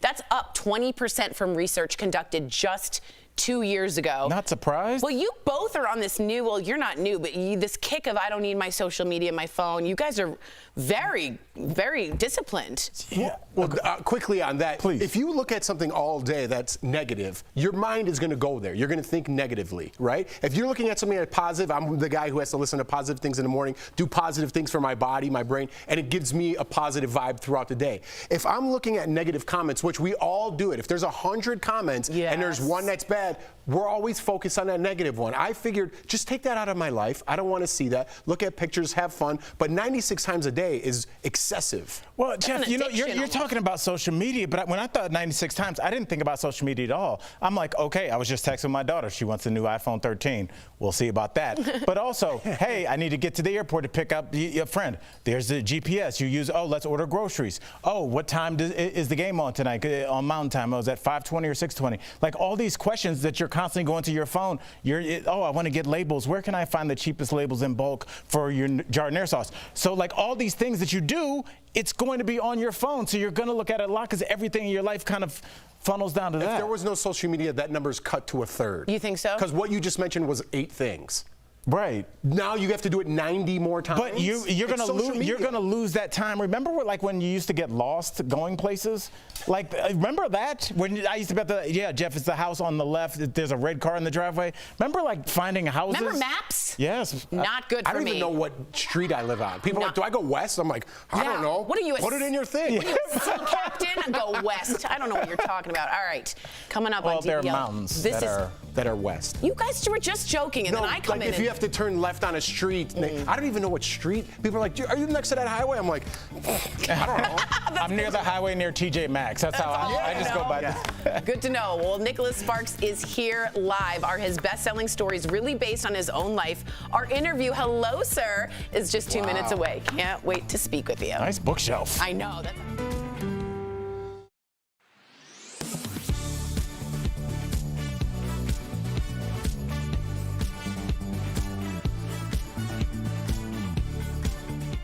A viewer asked us if COVID-19 infections caused myocarditis in just young men and women. We took it to 2 doctors, an infectious diseases expert, Dr. William Schaffner at Vanderbilt University's School of Medicine, and a cardiologist from Kaiser Permanente Healthcare Systems, Dr. Sudeep Saha. To answer it, we started with, what is myocarditis? Myocarditis, otherwise known as inflammation of the heart. COVID infection can cause myocarditis. Both of our experts agreed. One of the complications from COVID-19 infections is myocarditis. But as to who it affects, it tends to affect younger adults and teenagers, and males more than females. I'm seeing in adults too. I'm an adult cardiologist, and I'm seeing a fair number of patients in the hospital that have myocarditis as well due to COVID-19. So yes, COVID-19 infections can cause inflammation of the heart. And while it tends to happen to younger people, our experts say they're seeing it in adult cases as well. Now, myocarditis hasn't just been seen in people infected with COVID-19. We've also seen it, unfortunately, as a rare side effect of getting the vaccine. To verify.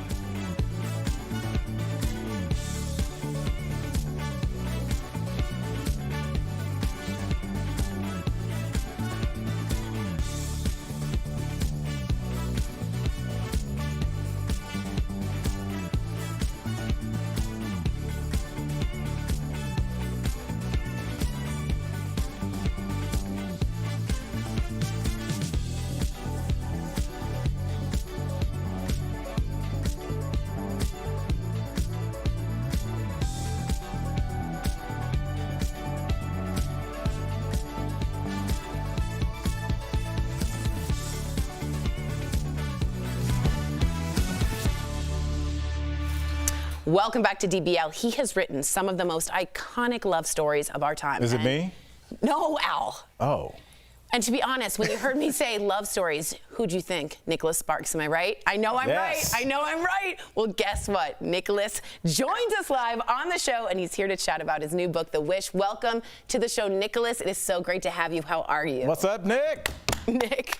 Yeah, hey, thanks for having me. It's a lot of fun. I appreciate you letting me on. Absolutely. I like your mahogany background, that bookshelf. Let's get to it. All right. Yeah, so what these are actually my books in various foreign languages. I think I published in about 50 different foreign languages, and I don't know, there's 24 books now, so about 1,000 books in here from all around the world, and I can't read any of them because I don't know that many languages basically. You know the love language, and that's a flex. That's a huge That is a flex. That's a huge huge flex. flex, sir. I bow down. Can you imagine somebody saying, nice bookshelf? You're like, Those are these mine. are all my books. Those are all mine. Anyway, you were saying? Now, I do want to know, your books are based on true stories from your family, and I want to know, are you as really so romantic in real life as the characters in your books? Yeah, of course. I love a good romantic date. I think life is about experiences, and I'm all for, hey, we'll go to dinner and maybe have a glass of wine or something like that. But I also enjoy things like let's take a walk and hopefully we'll see something magical out there. I remember one time, it was almost like it was like almost like out of my books, right? We just got off the plane. We end up on this little island and we're so tired. We say, no, but let's walk and let's go get some time. Let's go get some fresh air. And as we're walking, suddenly down the beach, the whole island, there's nest after nest of baby turtles hatching, right? Which of course is like right out of the last song, one of the novels I wrote. And over there, over the horizon, there's a rainbow. And yeah, it's nothing that planned, but there was definitely magic and romance in that moment. And of course, we try to do romantic gestures as well. Cute. This guy's writing a novel as we're talking right now. Into it. He's amazing. So let's stay on romance. People love that. Should the man or the woman take the lead on romantic gestures? You wrote The Notebook back in '96. Times have changed. Things have evolved. Has your writing as well? Interesting. Sure. Okay, a couple questions there, right? Yeah, my writing has evolved, I think, right? All right, we have some technical difficulties. I think he was about to ask me to star in his next movie, and he fell out. He fell out. So hopefully we'll get him back. I get that part. Of course. I mean, but it just, as he was talking, my first thought was he was a man that seems like early on in his life he decided to steer into being emotional, especially in 1997. Men didn't do that. We're gruff and we don't cry and we don't hug our kids and they stiff upper lip. And you look at how happy and how evolved he was, as opposed to a lot of men that unfortunately, because of how they were socialized, didn't get a chance to do that. Didn't get a chance to say, hey man, I'm sad today and I don't know why. I agree. Let's I like take how a walk. sensitive he is. We do have him back. Don't be sensitive that I cut you off. Thank you for coming back. Please answer Jeff's question. We apologize. Yeah. Okay. So you'd like to think your writing has improved, right? I've been doing it for a long time, but I will say this though, it's just as hard to write a book now as it was way back then. I don't know.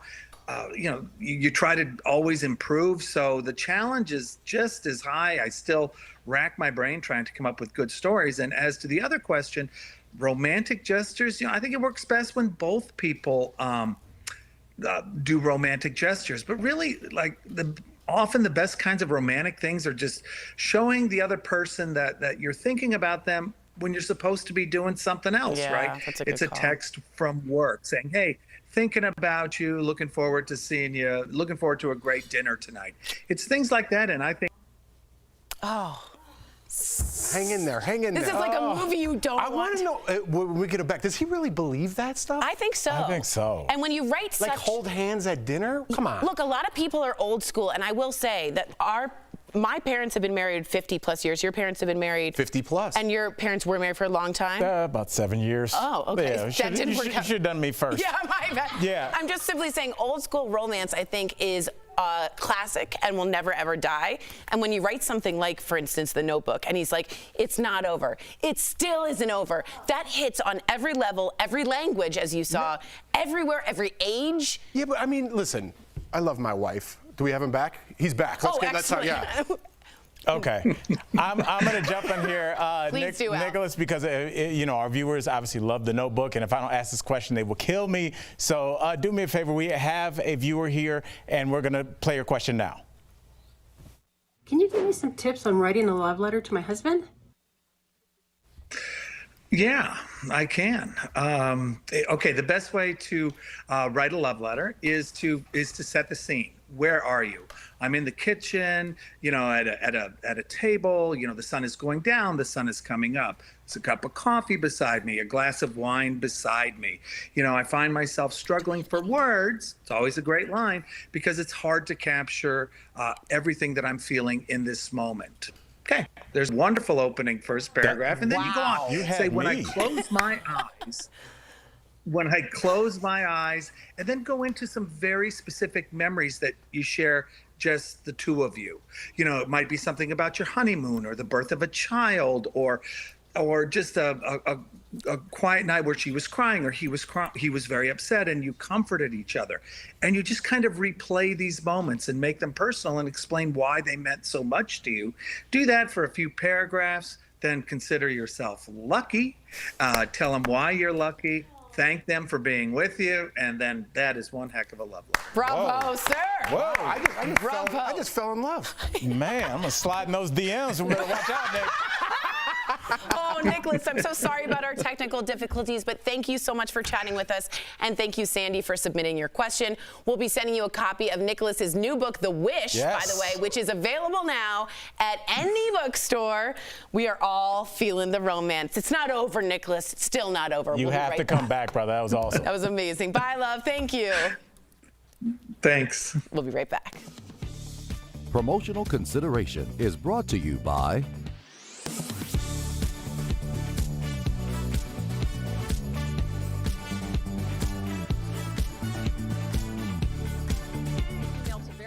Deborah said she had seen several reports stating COVID-19 is the #1 cause of death for police officers this year, and she wants to know if it's true.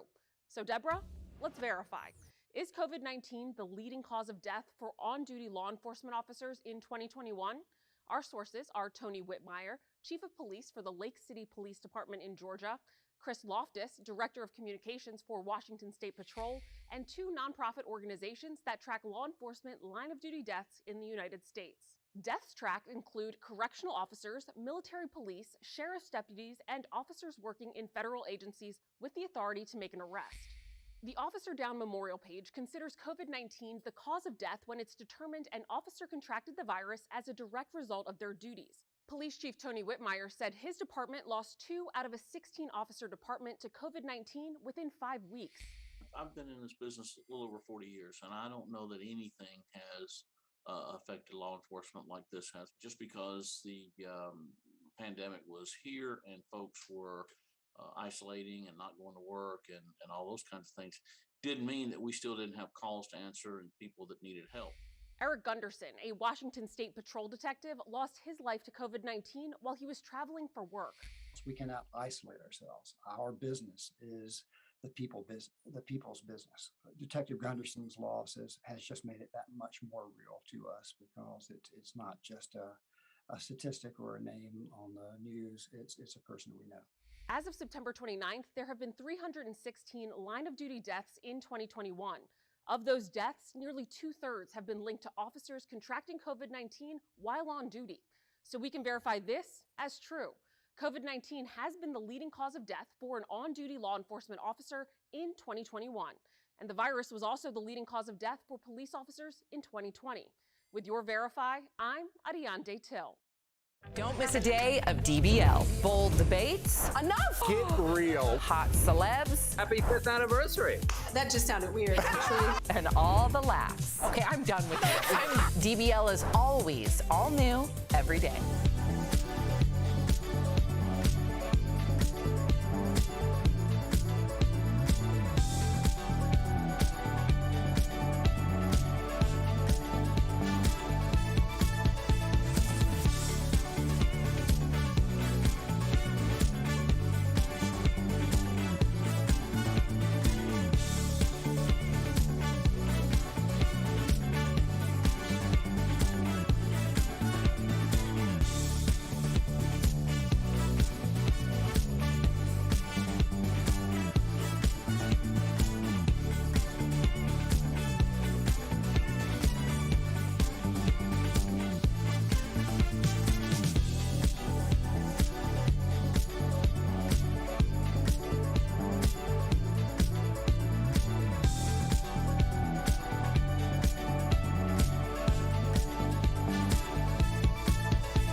Welcome back to DBL. We love sharing your comments. A lot of people feeling the romance here and saying Jeff would do well in a Nicholas Sparks movie. Would you really? Oh, yeah. As a leading man, how do you feel about that? Are you asking me, would I be in a Nicholas Sparks movie?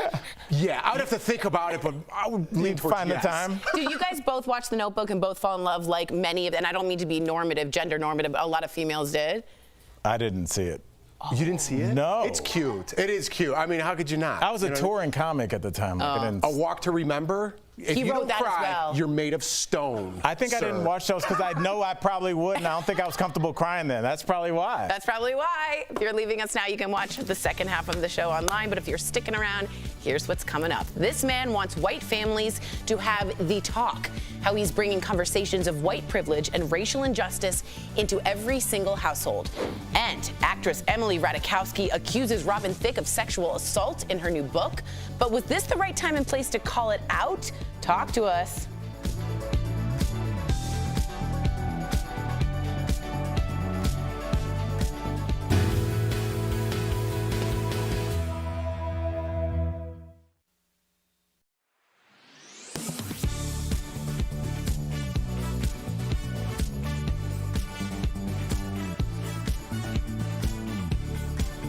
Let's connect the dots.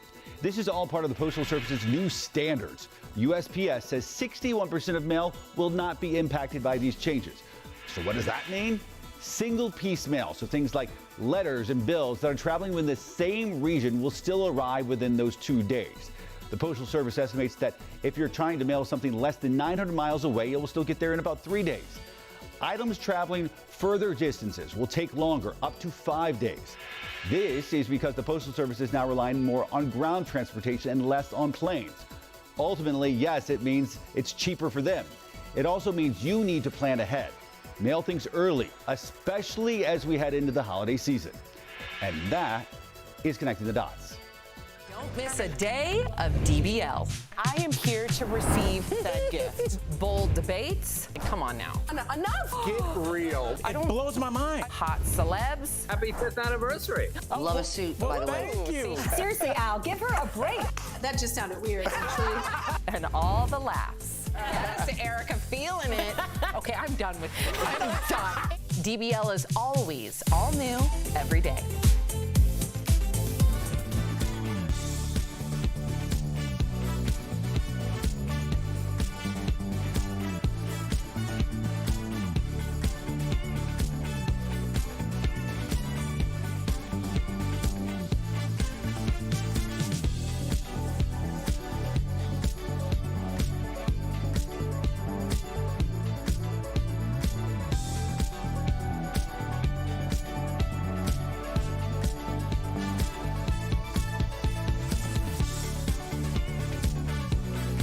This is Daily Blast Live. We're talking about what you're talking about. Oh my gosh. Are you insane? This is a sham. No. Y'all, just stop. Finally here. Drum roll.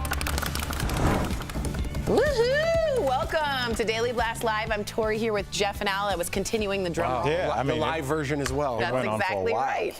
All right. Last week, Katie Couric's new book was making headlines, but today, 2 other memoirs are jumping on the tell-all bandwagon. First up, a book by model and actress Emily Ratajkowski titled My Body. In it, she says she was sexually assaulted by singer Robin Thicke while on the set of his 2013 music video, Blurred Lines. Now, Emily was one of the dancers in the video and says, quote, "Suddenly, out of nowhere, I felt the coolness and foreignness of a stranger's hands cupping my bare breasts from behind."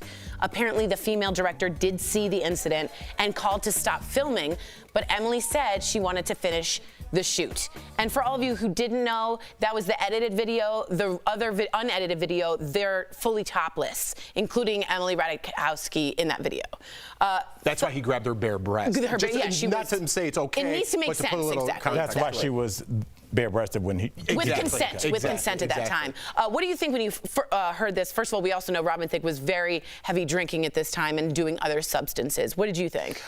Not that that excuses it. I just wanted to give background. Of course not. Of course not. It's kind of weird. We're living in this day and age, right, where we're going back to past things. If it was a big deal at the time. Why didn't she say it? Why didn't the director, who's in charge, she shouldn't even have to say anything. That director should be at fault as well for not speaking up. But then years later, I don't know how many years it's been, we are in a different time right now. Can you retroactively go back and accuse somebody of something like that? Yes, you can is the answer. I'm not putting, but it's a weird time that we're living in. Yeah, and I mean, I think she just has to speak her truth, Jeff, because at this point, Emily Ratajkowski is a bigger star than Robin Thicke is. He hasn't put out anything in a long time. And she's become a real female activist. Oh, as yeah, well. yeah. So, like, it's not like she's doing this, like, because she's clout chasing. I think there's a point where you just have to be like, this happened. There was apparently a lot of complaints about what happened on that set. And it's so ironic that the title is called Blurred Lines, because as I'm thinking about it, you know, Jeff, just for us regular folks, we've seen things change in terms of holiday parties.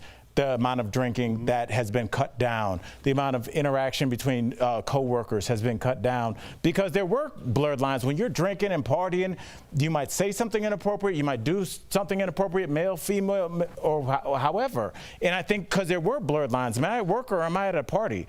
I think now that director hopefully would have said something in 2021. Right now, the other people on the shoot would have said something. I think right now, there wouldn't have been open drinking and substance abuse going on, I'm sure, in plain daylight on a professional There might have been an intimacy coach. So let's get some solid lines, and I think we'll see a lot less of this, but it's sad that she had to do that. Right? Well said. Maybe he can steal that song from Marvin Gaye. Yeah, he did have to pay, by the way. He did have to pay. He stole the loop, the hook. The song. The song. Yes. The next memoir making the rounds involves Joan Collins, who is sounding off about plastic surgery in Hollywood. Now, the Dynasty legend admits that she gossips about the extensive plastic surgery she sees, and in her new memoir, she is naming names. First on the chopping block, the Kardashians. Joan talks about Kris Jenner being her friend and says she doesn't want to be rude about her, but her children say there's an awful lot of surgery there with the bottoms and the tiny waists. Joan is also spilling the tea on her Dynasty co-star Linda Evans, saying, quote, "Are you supposed to ignore somebody when they come in with tape on their eyelid?" So another tell-all spilling the tea thing. This is sort of not that new in Hollywood, but it feels like a lot is coming out now. Why? What do you think about it? Do we respect this? No, I don't. Okay. I'm not for tell-all books, right? So I don't know. Joan Collins apparently says she didn't have any work done. Maybe that's why she's calling other people out. But this isn't breaking news. The Kardashians got work done. Like, of course they did, right? And what is work? Define work done. Is it going under the knife? Is an injection getting work done? So technically, if I got my lips injected and or veneers on your teeth, right? Is that work done? So I don't even know what the definition of work done. It's like California sober at this point. It's a good point. Right? Yeah. Do you think this will sell only because like she did the Kardashians? Do they still hold that much clout? Yeah, I don't know. I think a lot of people still want to hear the tea be spilled, but I wonder, like, how would we be looking at this if this was a man talking about women's bodies like this? And when we start talking about women's bodies and how that they are policed and how that they are judged and how that leads to young girls and teen suicide, which you speak out against a lot, half of it is women, maybe even more, in terms of just like we've seen very famous female celebrities slide in people's DMs and say some really nasty things. So, you know, I wonder if we don't treat this the same way we would if like a pro athlete or a famous prominent male figure would have said it, are we never going to figure out the problem? Because half of the problem, unfortunately, is women. But it's a problem, half of the whole. Nice. What do you think as a woman? I think that tell-alls have been since the beginning of Hollywood. I think that always happens. The Kardashians always sell, and she's doing what makes her relevant again. So good for her. Will I read it? No. Simple answer. Yeah, good answer. Huh? All right, well, they can't all be box office gold. Will Smith is calling out the worst movie he ever made. But before we reveal the answer, which one do you think it is? Ooh, Will Smith. I think I Let's know. go around the horn, you guys. What do you Let's go say? around the horn. Oh, I already know the answer. What do you say? I was going to say Hancock. I don't know the answer. No, it's a good movie. I liked it, but it's the first one in my head. Is it Bagger Vance? Oh, Bagger Vance, that was bad. The Legend of Bagger Vance. iRobot. All right, the answer is... Take a look. Before there was a Secret Service, there was West. Jim West. Someone goes, really? There you have it, Wild Wild West. The actor recently told GQ magazine that Wild Wild West is a thorn in his side. He doesn't like seeing himself in chaps. Time actually named that movie one of the biggest flops in box office history. Real quick, what's your worst favorite movie? It's not my favorite. The Happening. It's an M. Night Shyamalan video where like the air makes people start killing themselves, and it's the worst movie of all time. Like Mark Wahlberg is supposed to be a science teacher. It is, and the acting, it was just line readings. Like you could just tell everybody just calling their account, like, did the check clear? It was embarrassing. Oh my God. How about you, Tori? Mine is by far Cats. Oh, Cats that's is a good terrible, one. and everything bad in this world started after James Corden wore a tail. Everything's bad. I also don't like Nell. I thought that was a really weird movie. Yeah. Not good. Jeff, what are you Jeffrey? saying? It's not that the movie was bad. The Irishman. I was Yeah. expecting so much There's a more. lot of They build-up. pumped it up so big. It was way too long. There's a scene in there where Robert De Niro, they flash back and make him young, but he's really like 70-something. And he has to beat up this guy and kick him, and he can't even move his leg. That was the most They embarrassing. could have edited that part out. I was like, what are you doing, guy? I saw that kick, and it was before I even saw people talking about the internet. I was like, they should have deleted that. Should have deleted that. It looked, The kick yeah. to end all kicks. It was just that scene. It was 7-year-old kicking something, which Yeah. isn't bad. It's just not believable. Not believable. But it was Scorsese, that cash. And they had that, And I loved and they them. had that good technology. And all in remember? all, it was a good movie. Right. They pumped it up so much that I was a little disappointed. Little disappointed. Interesting. All right. Coming up on DBL, she's an actress, singer, model, and former boxer. Nina Bergman joins us live to give us a look at her new movie, Hell Hath No Fury. And Brandon Kiley is bringing white privilege into focus, how he believes every family can have the talk to fight for racial equality. Closed captioning provided by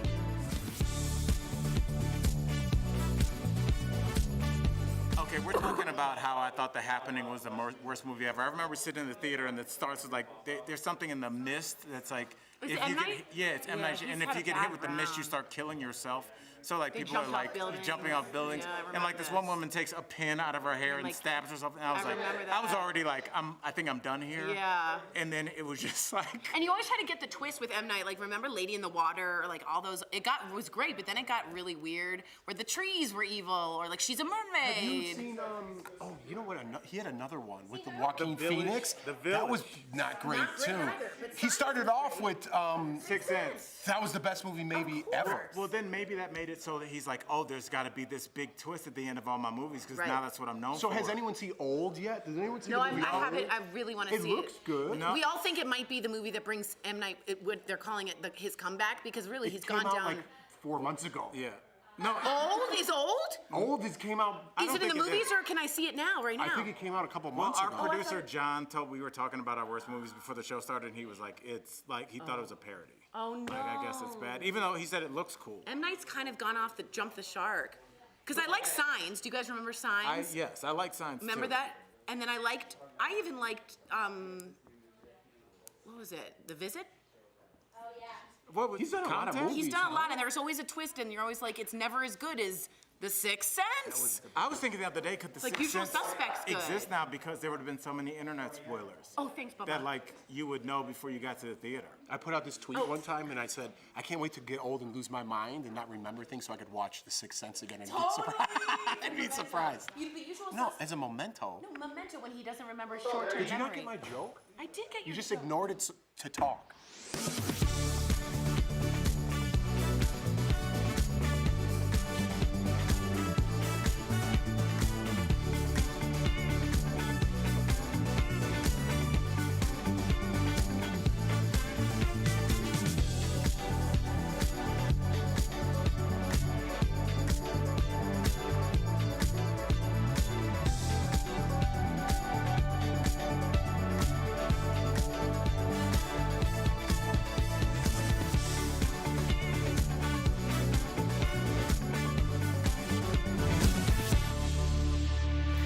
Welcome back to DBL. When it comes to parenting, many Americans consider the talk to be about the birds and the bees. But for many families of color, it's a sobering conversation about the threat of racism.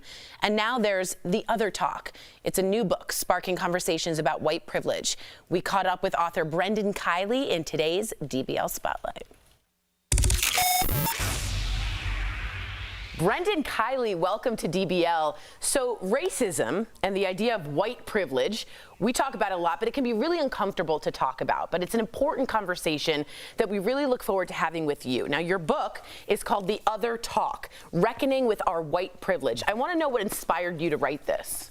So many of my friends of color, so many of my friends who are black or indigenous have grown up having the talk. I think a lot of people are now pretty aware of what that's about, but it's about navigating racism in America or surviving racism in America. And as a white kid growing up in Massachusetts, my parents certainly talked to me about racism, but it was always about what was happening to other people. It wasn't a reflection for me or a self-analysis about my own racial identity and how that impacted my life and the lives of others around me. So what inspired the book was, what would that look like to create that other talk, to help white families like my own to want to be more self-aware, to want to listen more, learn more, and hopefully feel motivated to get involved with the groups that have been working for racial justice for so long already in our communities. Wow. Well, my question is, like, how did you first become aware of the talk, the original talk, that black families have to have with, you know, our children about racism? Because I'm sure that was kind of like a strange moment where you're like, what, people have to sit down and talk about this? A number of years ago, the author Jason Reynolds and I were traveling the country together. Jason Reynolds is a black man, I'm a white man. We were traveling the country together talking about two different books that we had written. And it was shortly after the verdict in which George Zimmerman was acquitted in the murder trial of Trayvon Martin. Jason's mother, a black woman from South Carolina, called her son to say, Jason, I'm terrified for your life.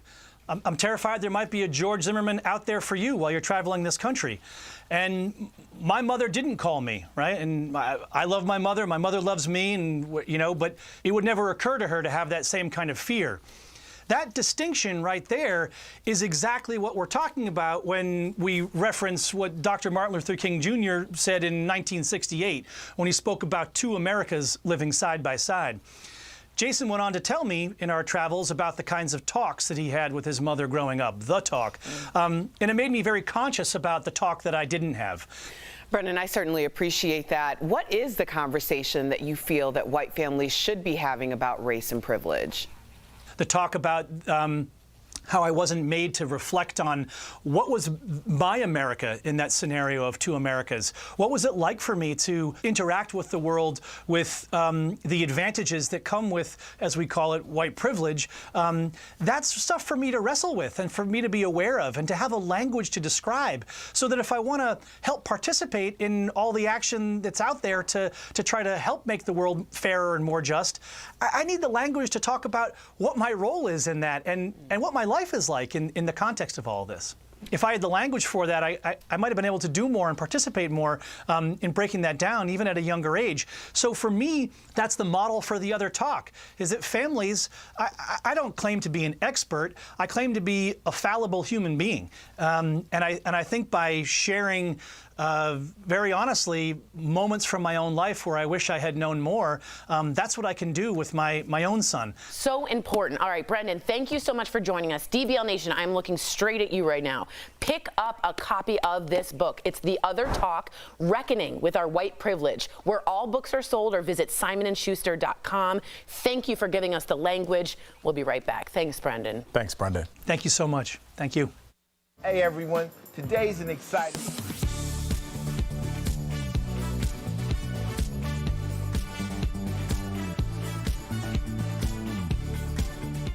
A viewer asked us if COVID-19 infections caused myocarditis in just young men and women. We took it to two doctors, an infectious diseases expert, Dr. William Schaffner at Vanderbilt University's School of Medicine, and a cardiologist from Kaiser Permanente Healthcare Systems, Dr. Sudeep Saha. To answer it, we started with, what is myocarditis? Myocarditis, otherwise known as inflammation of the heart. COVID infection can cause myocarditis. Both of our experts agreed. One of the complications from COVID-19 infections is myocarditis. But as to who it affects, it tends to affect younger adults and teenagers and males more than females. I'm seeing in adults too. I'm an adult cardiologist, and I'm seeing a fair number of patients in the hospital that have myocarditis as well due to COVID-19. So yes, COVID-19 infections can cause inflammation of the heart. And while it tends to happen to younger people, our experts say they're seeing it in adult cases as well.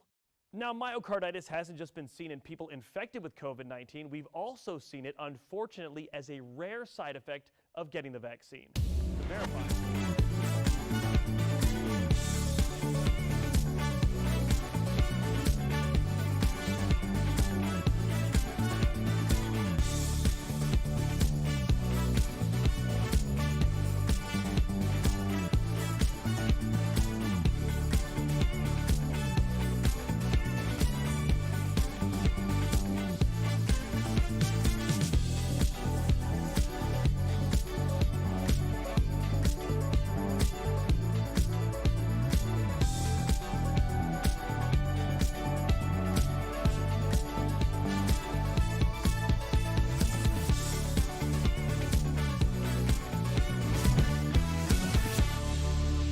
Maybe we put down these guns. We all get a little piece of that gold.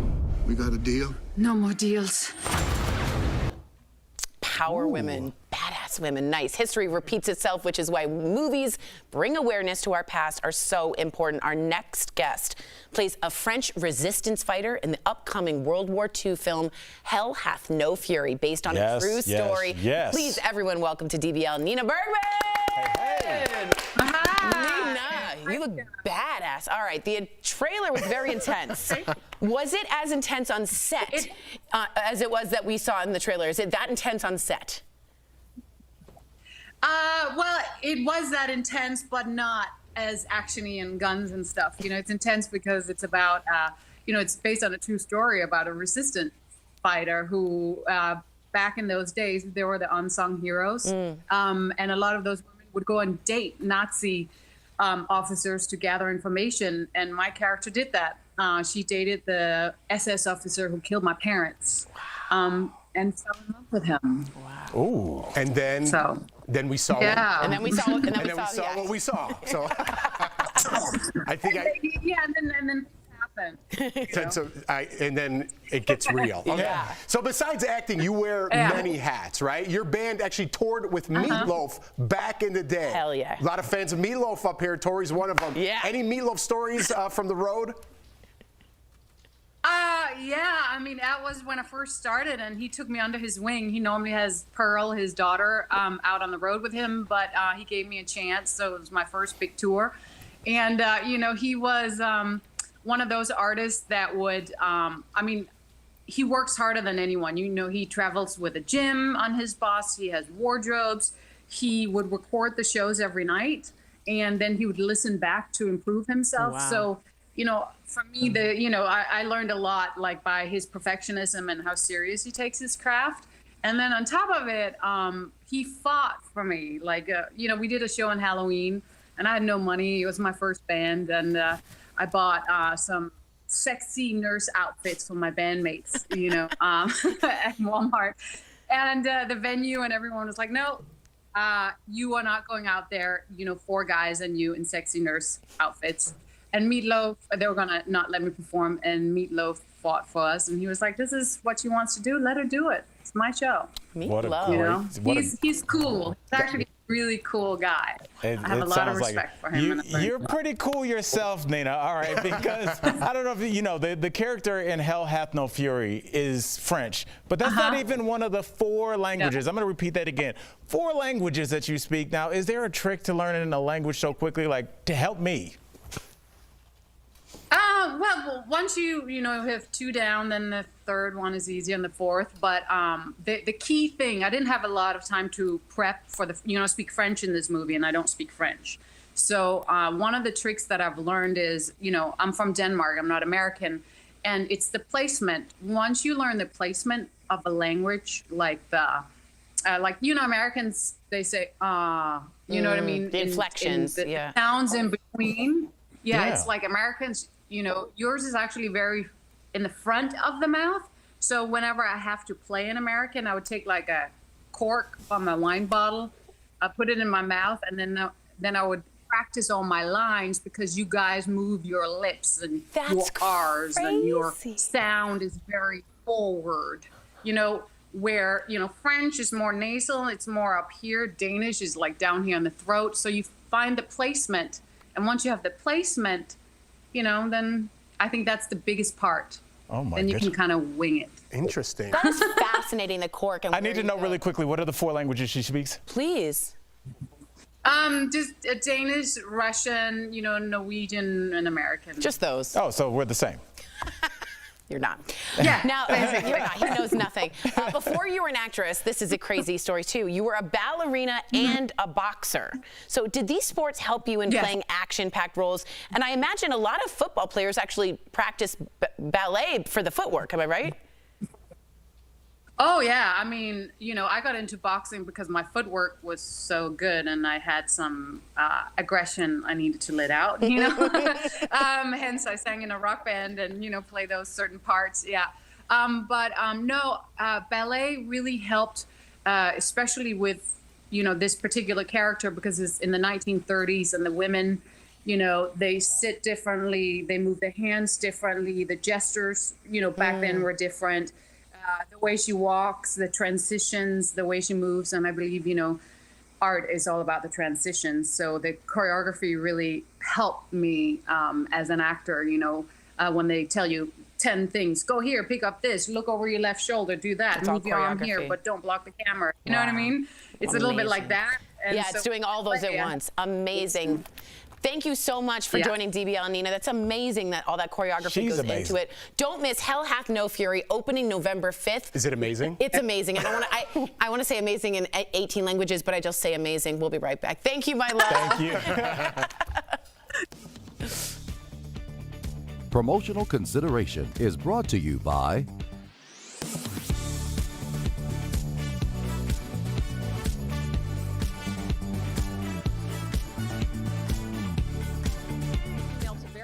Deborah said she had seen several reports stating COVID-19 is the #1 cause of death for police officers this year, and she wants to know if it's true.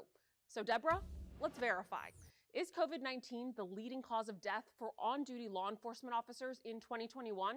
Our sources are Tony Whitmire, Chief of Police for the Lake City Police Department in Georgia, Chris Loftus, Director of Communications for Washington State Patrol, and 2 nonprofit organizations that track law enforcement line-of-duty deaths in the United States. Deaths tracked include correctional officers, military police, sheriff's deputies, and officers working in federal agencies with the authority to make an arrest. The Officer Down Memorial page considers COVID-19 the cause of death when it's determined an officer contracted the virus as a direct result of their duties. Police Chief Tony Whitmire said his department lost 2 out of a 16-officer department to COVID-19 within 5 weeks. I've been in this business a little over 40 years, and I don't know that anything has affected law enforcement like this has. Just because the pandemic was here and folks were isolating and not going to work and all those kinds of things, didn't mean that we still didn't have calls to answer and people that needed help. Eric Gunderson, a Washington State Patrol detective, lost his life to COVID-19 while he was traveling for work. We cannot isolate ourselves. Our business is the people's business. Detective Gunderson's loss has just made it that much more real to us, because it's not just a statistic or a name on the news. It's a person we know. As of September 29th, there have been 316 line-of-duty deaths in 2021. Of those deaths, nearly 2/3 have been linked to officers contracting COVID-19 while on duty.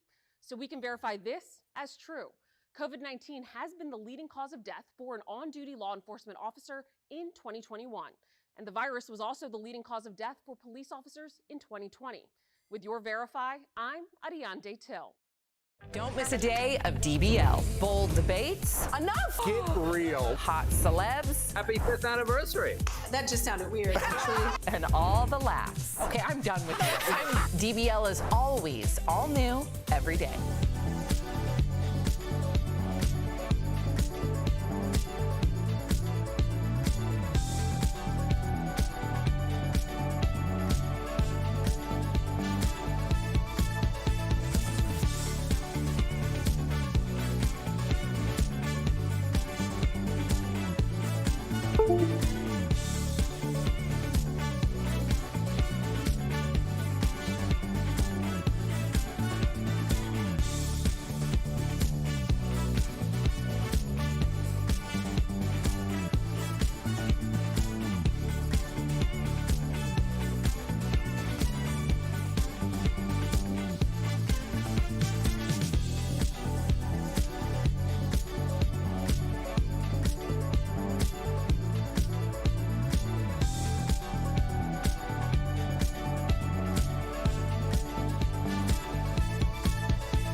Welcome back to DBL. We did run out of time earlier, but we just want to give another shout out to our friend Nicholas Sparks and mention his new book, The Wish, out now and on store shelves. Wait. I really can't. You can buy his new romance novel anywhere books are sold, and we really can't wait to read it. It was so nice talking to him. Also, before we go, October is Breast Cancer Awareness Month, and Al, you do have some news to share. Yeah, I just want to say, you know, I lost my cousin this week, and my cousin Lisa, who I grew up with this weekend, to breast cancer. She was just one of the greatest people that I've ever met. She was a fighter. We were talking about her coming out here a couple weeks ago on text. She never told me how sick she was, and I'm sure she knew at that point, but she still just kind of had that energy, and she was always like so upbeat. And we cover a lot of stories about people tweeting mean things and going after the left or going after the right. And at the end of the day, at the end of your life, it's going to be how you make people feel and how people will always look back on you. And all those Instagram likes, those will all go away. And it's all just like the legacy you left. And the legacy she left is just one of love. So, you know, if I can be half as strong as she was and half as positive as she was, I'll have considered it a good run. That's amazing, brother. Love you. Thank you. Lisa, this one's for you. DBL is new every day. We'll see you tomorrow. Same time, same place.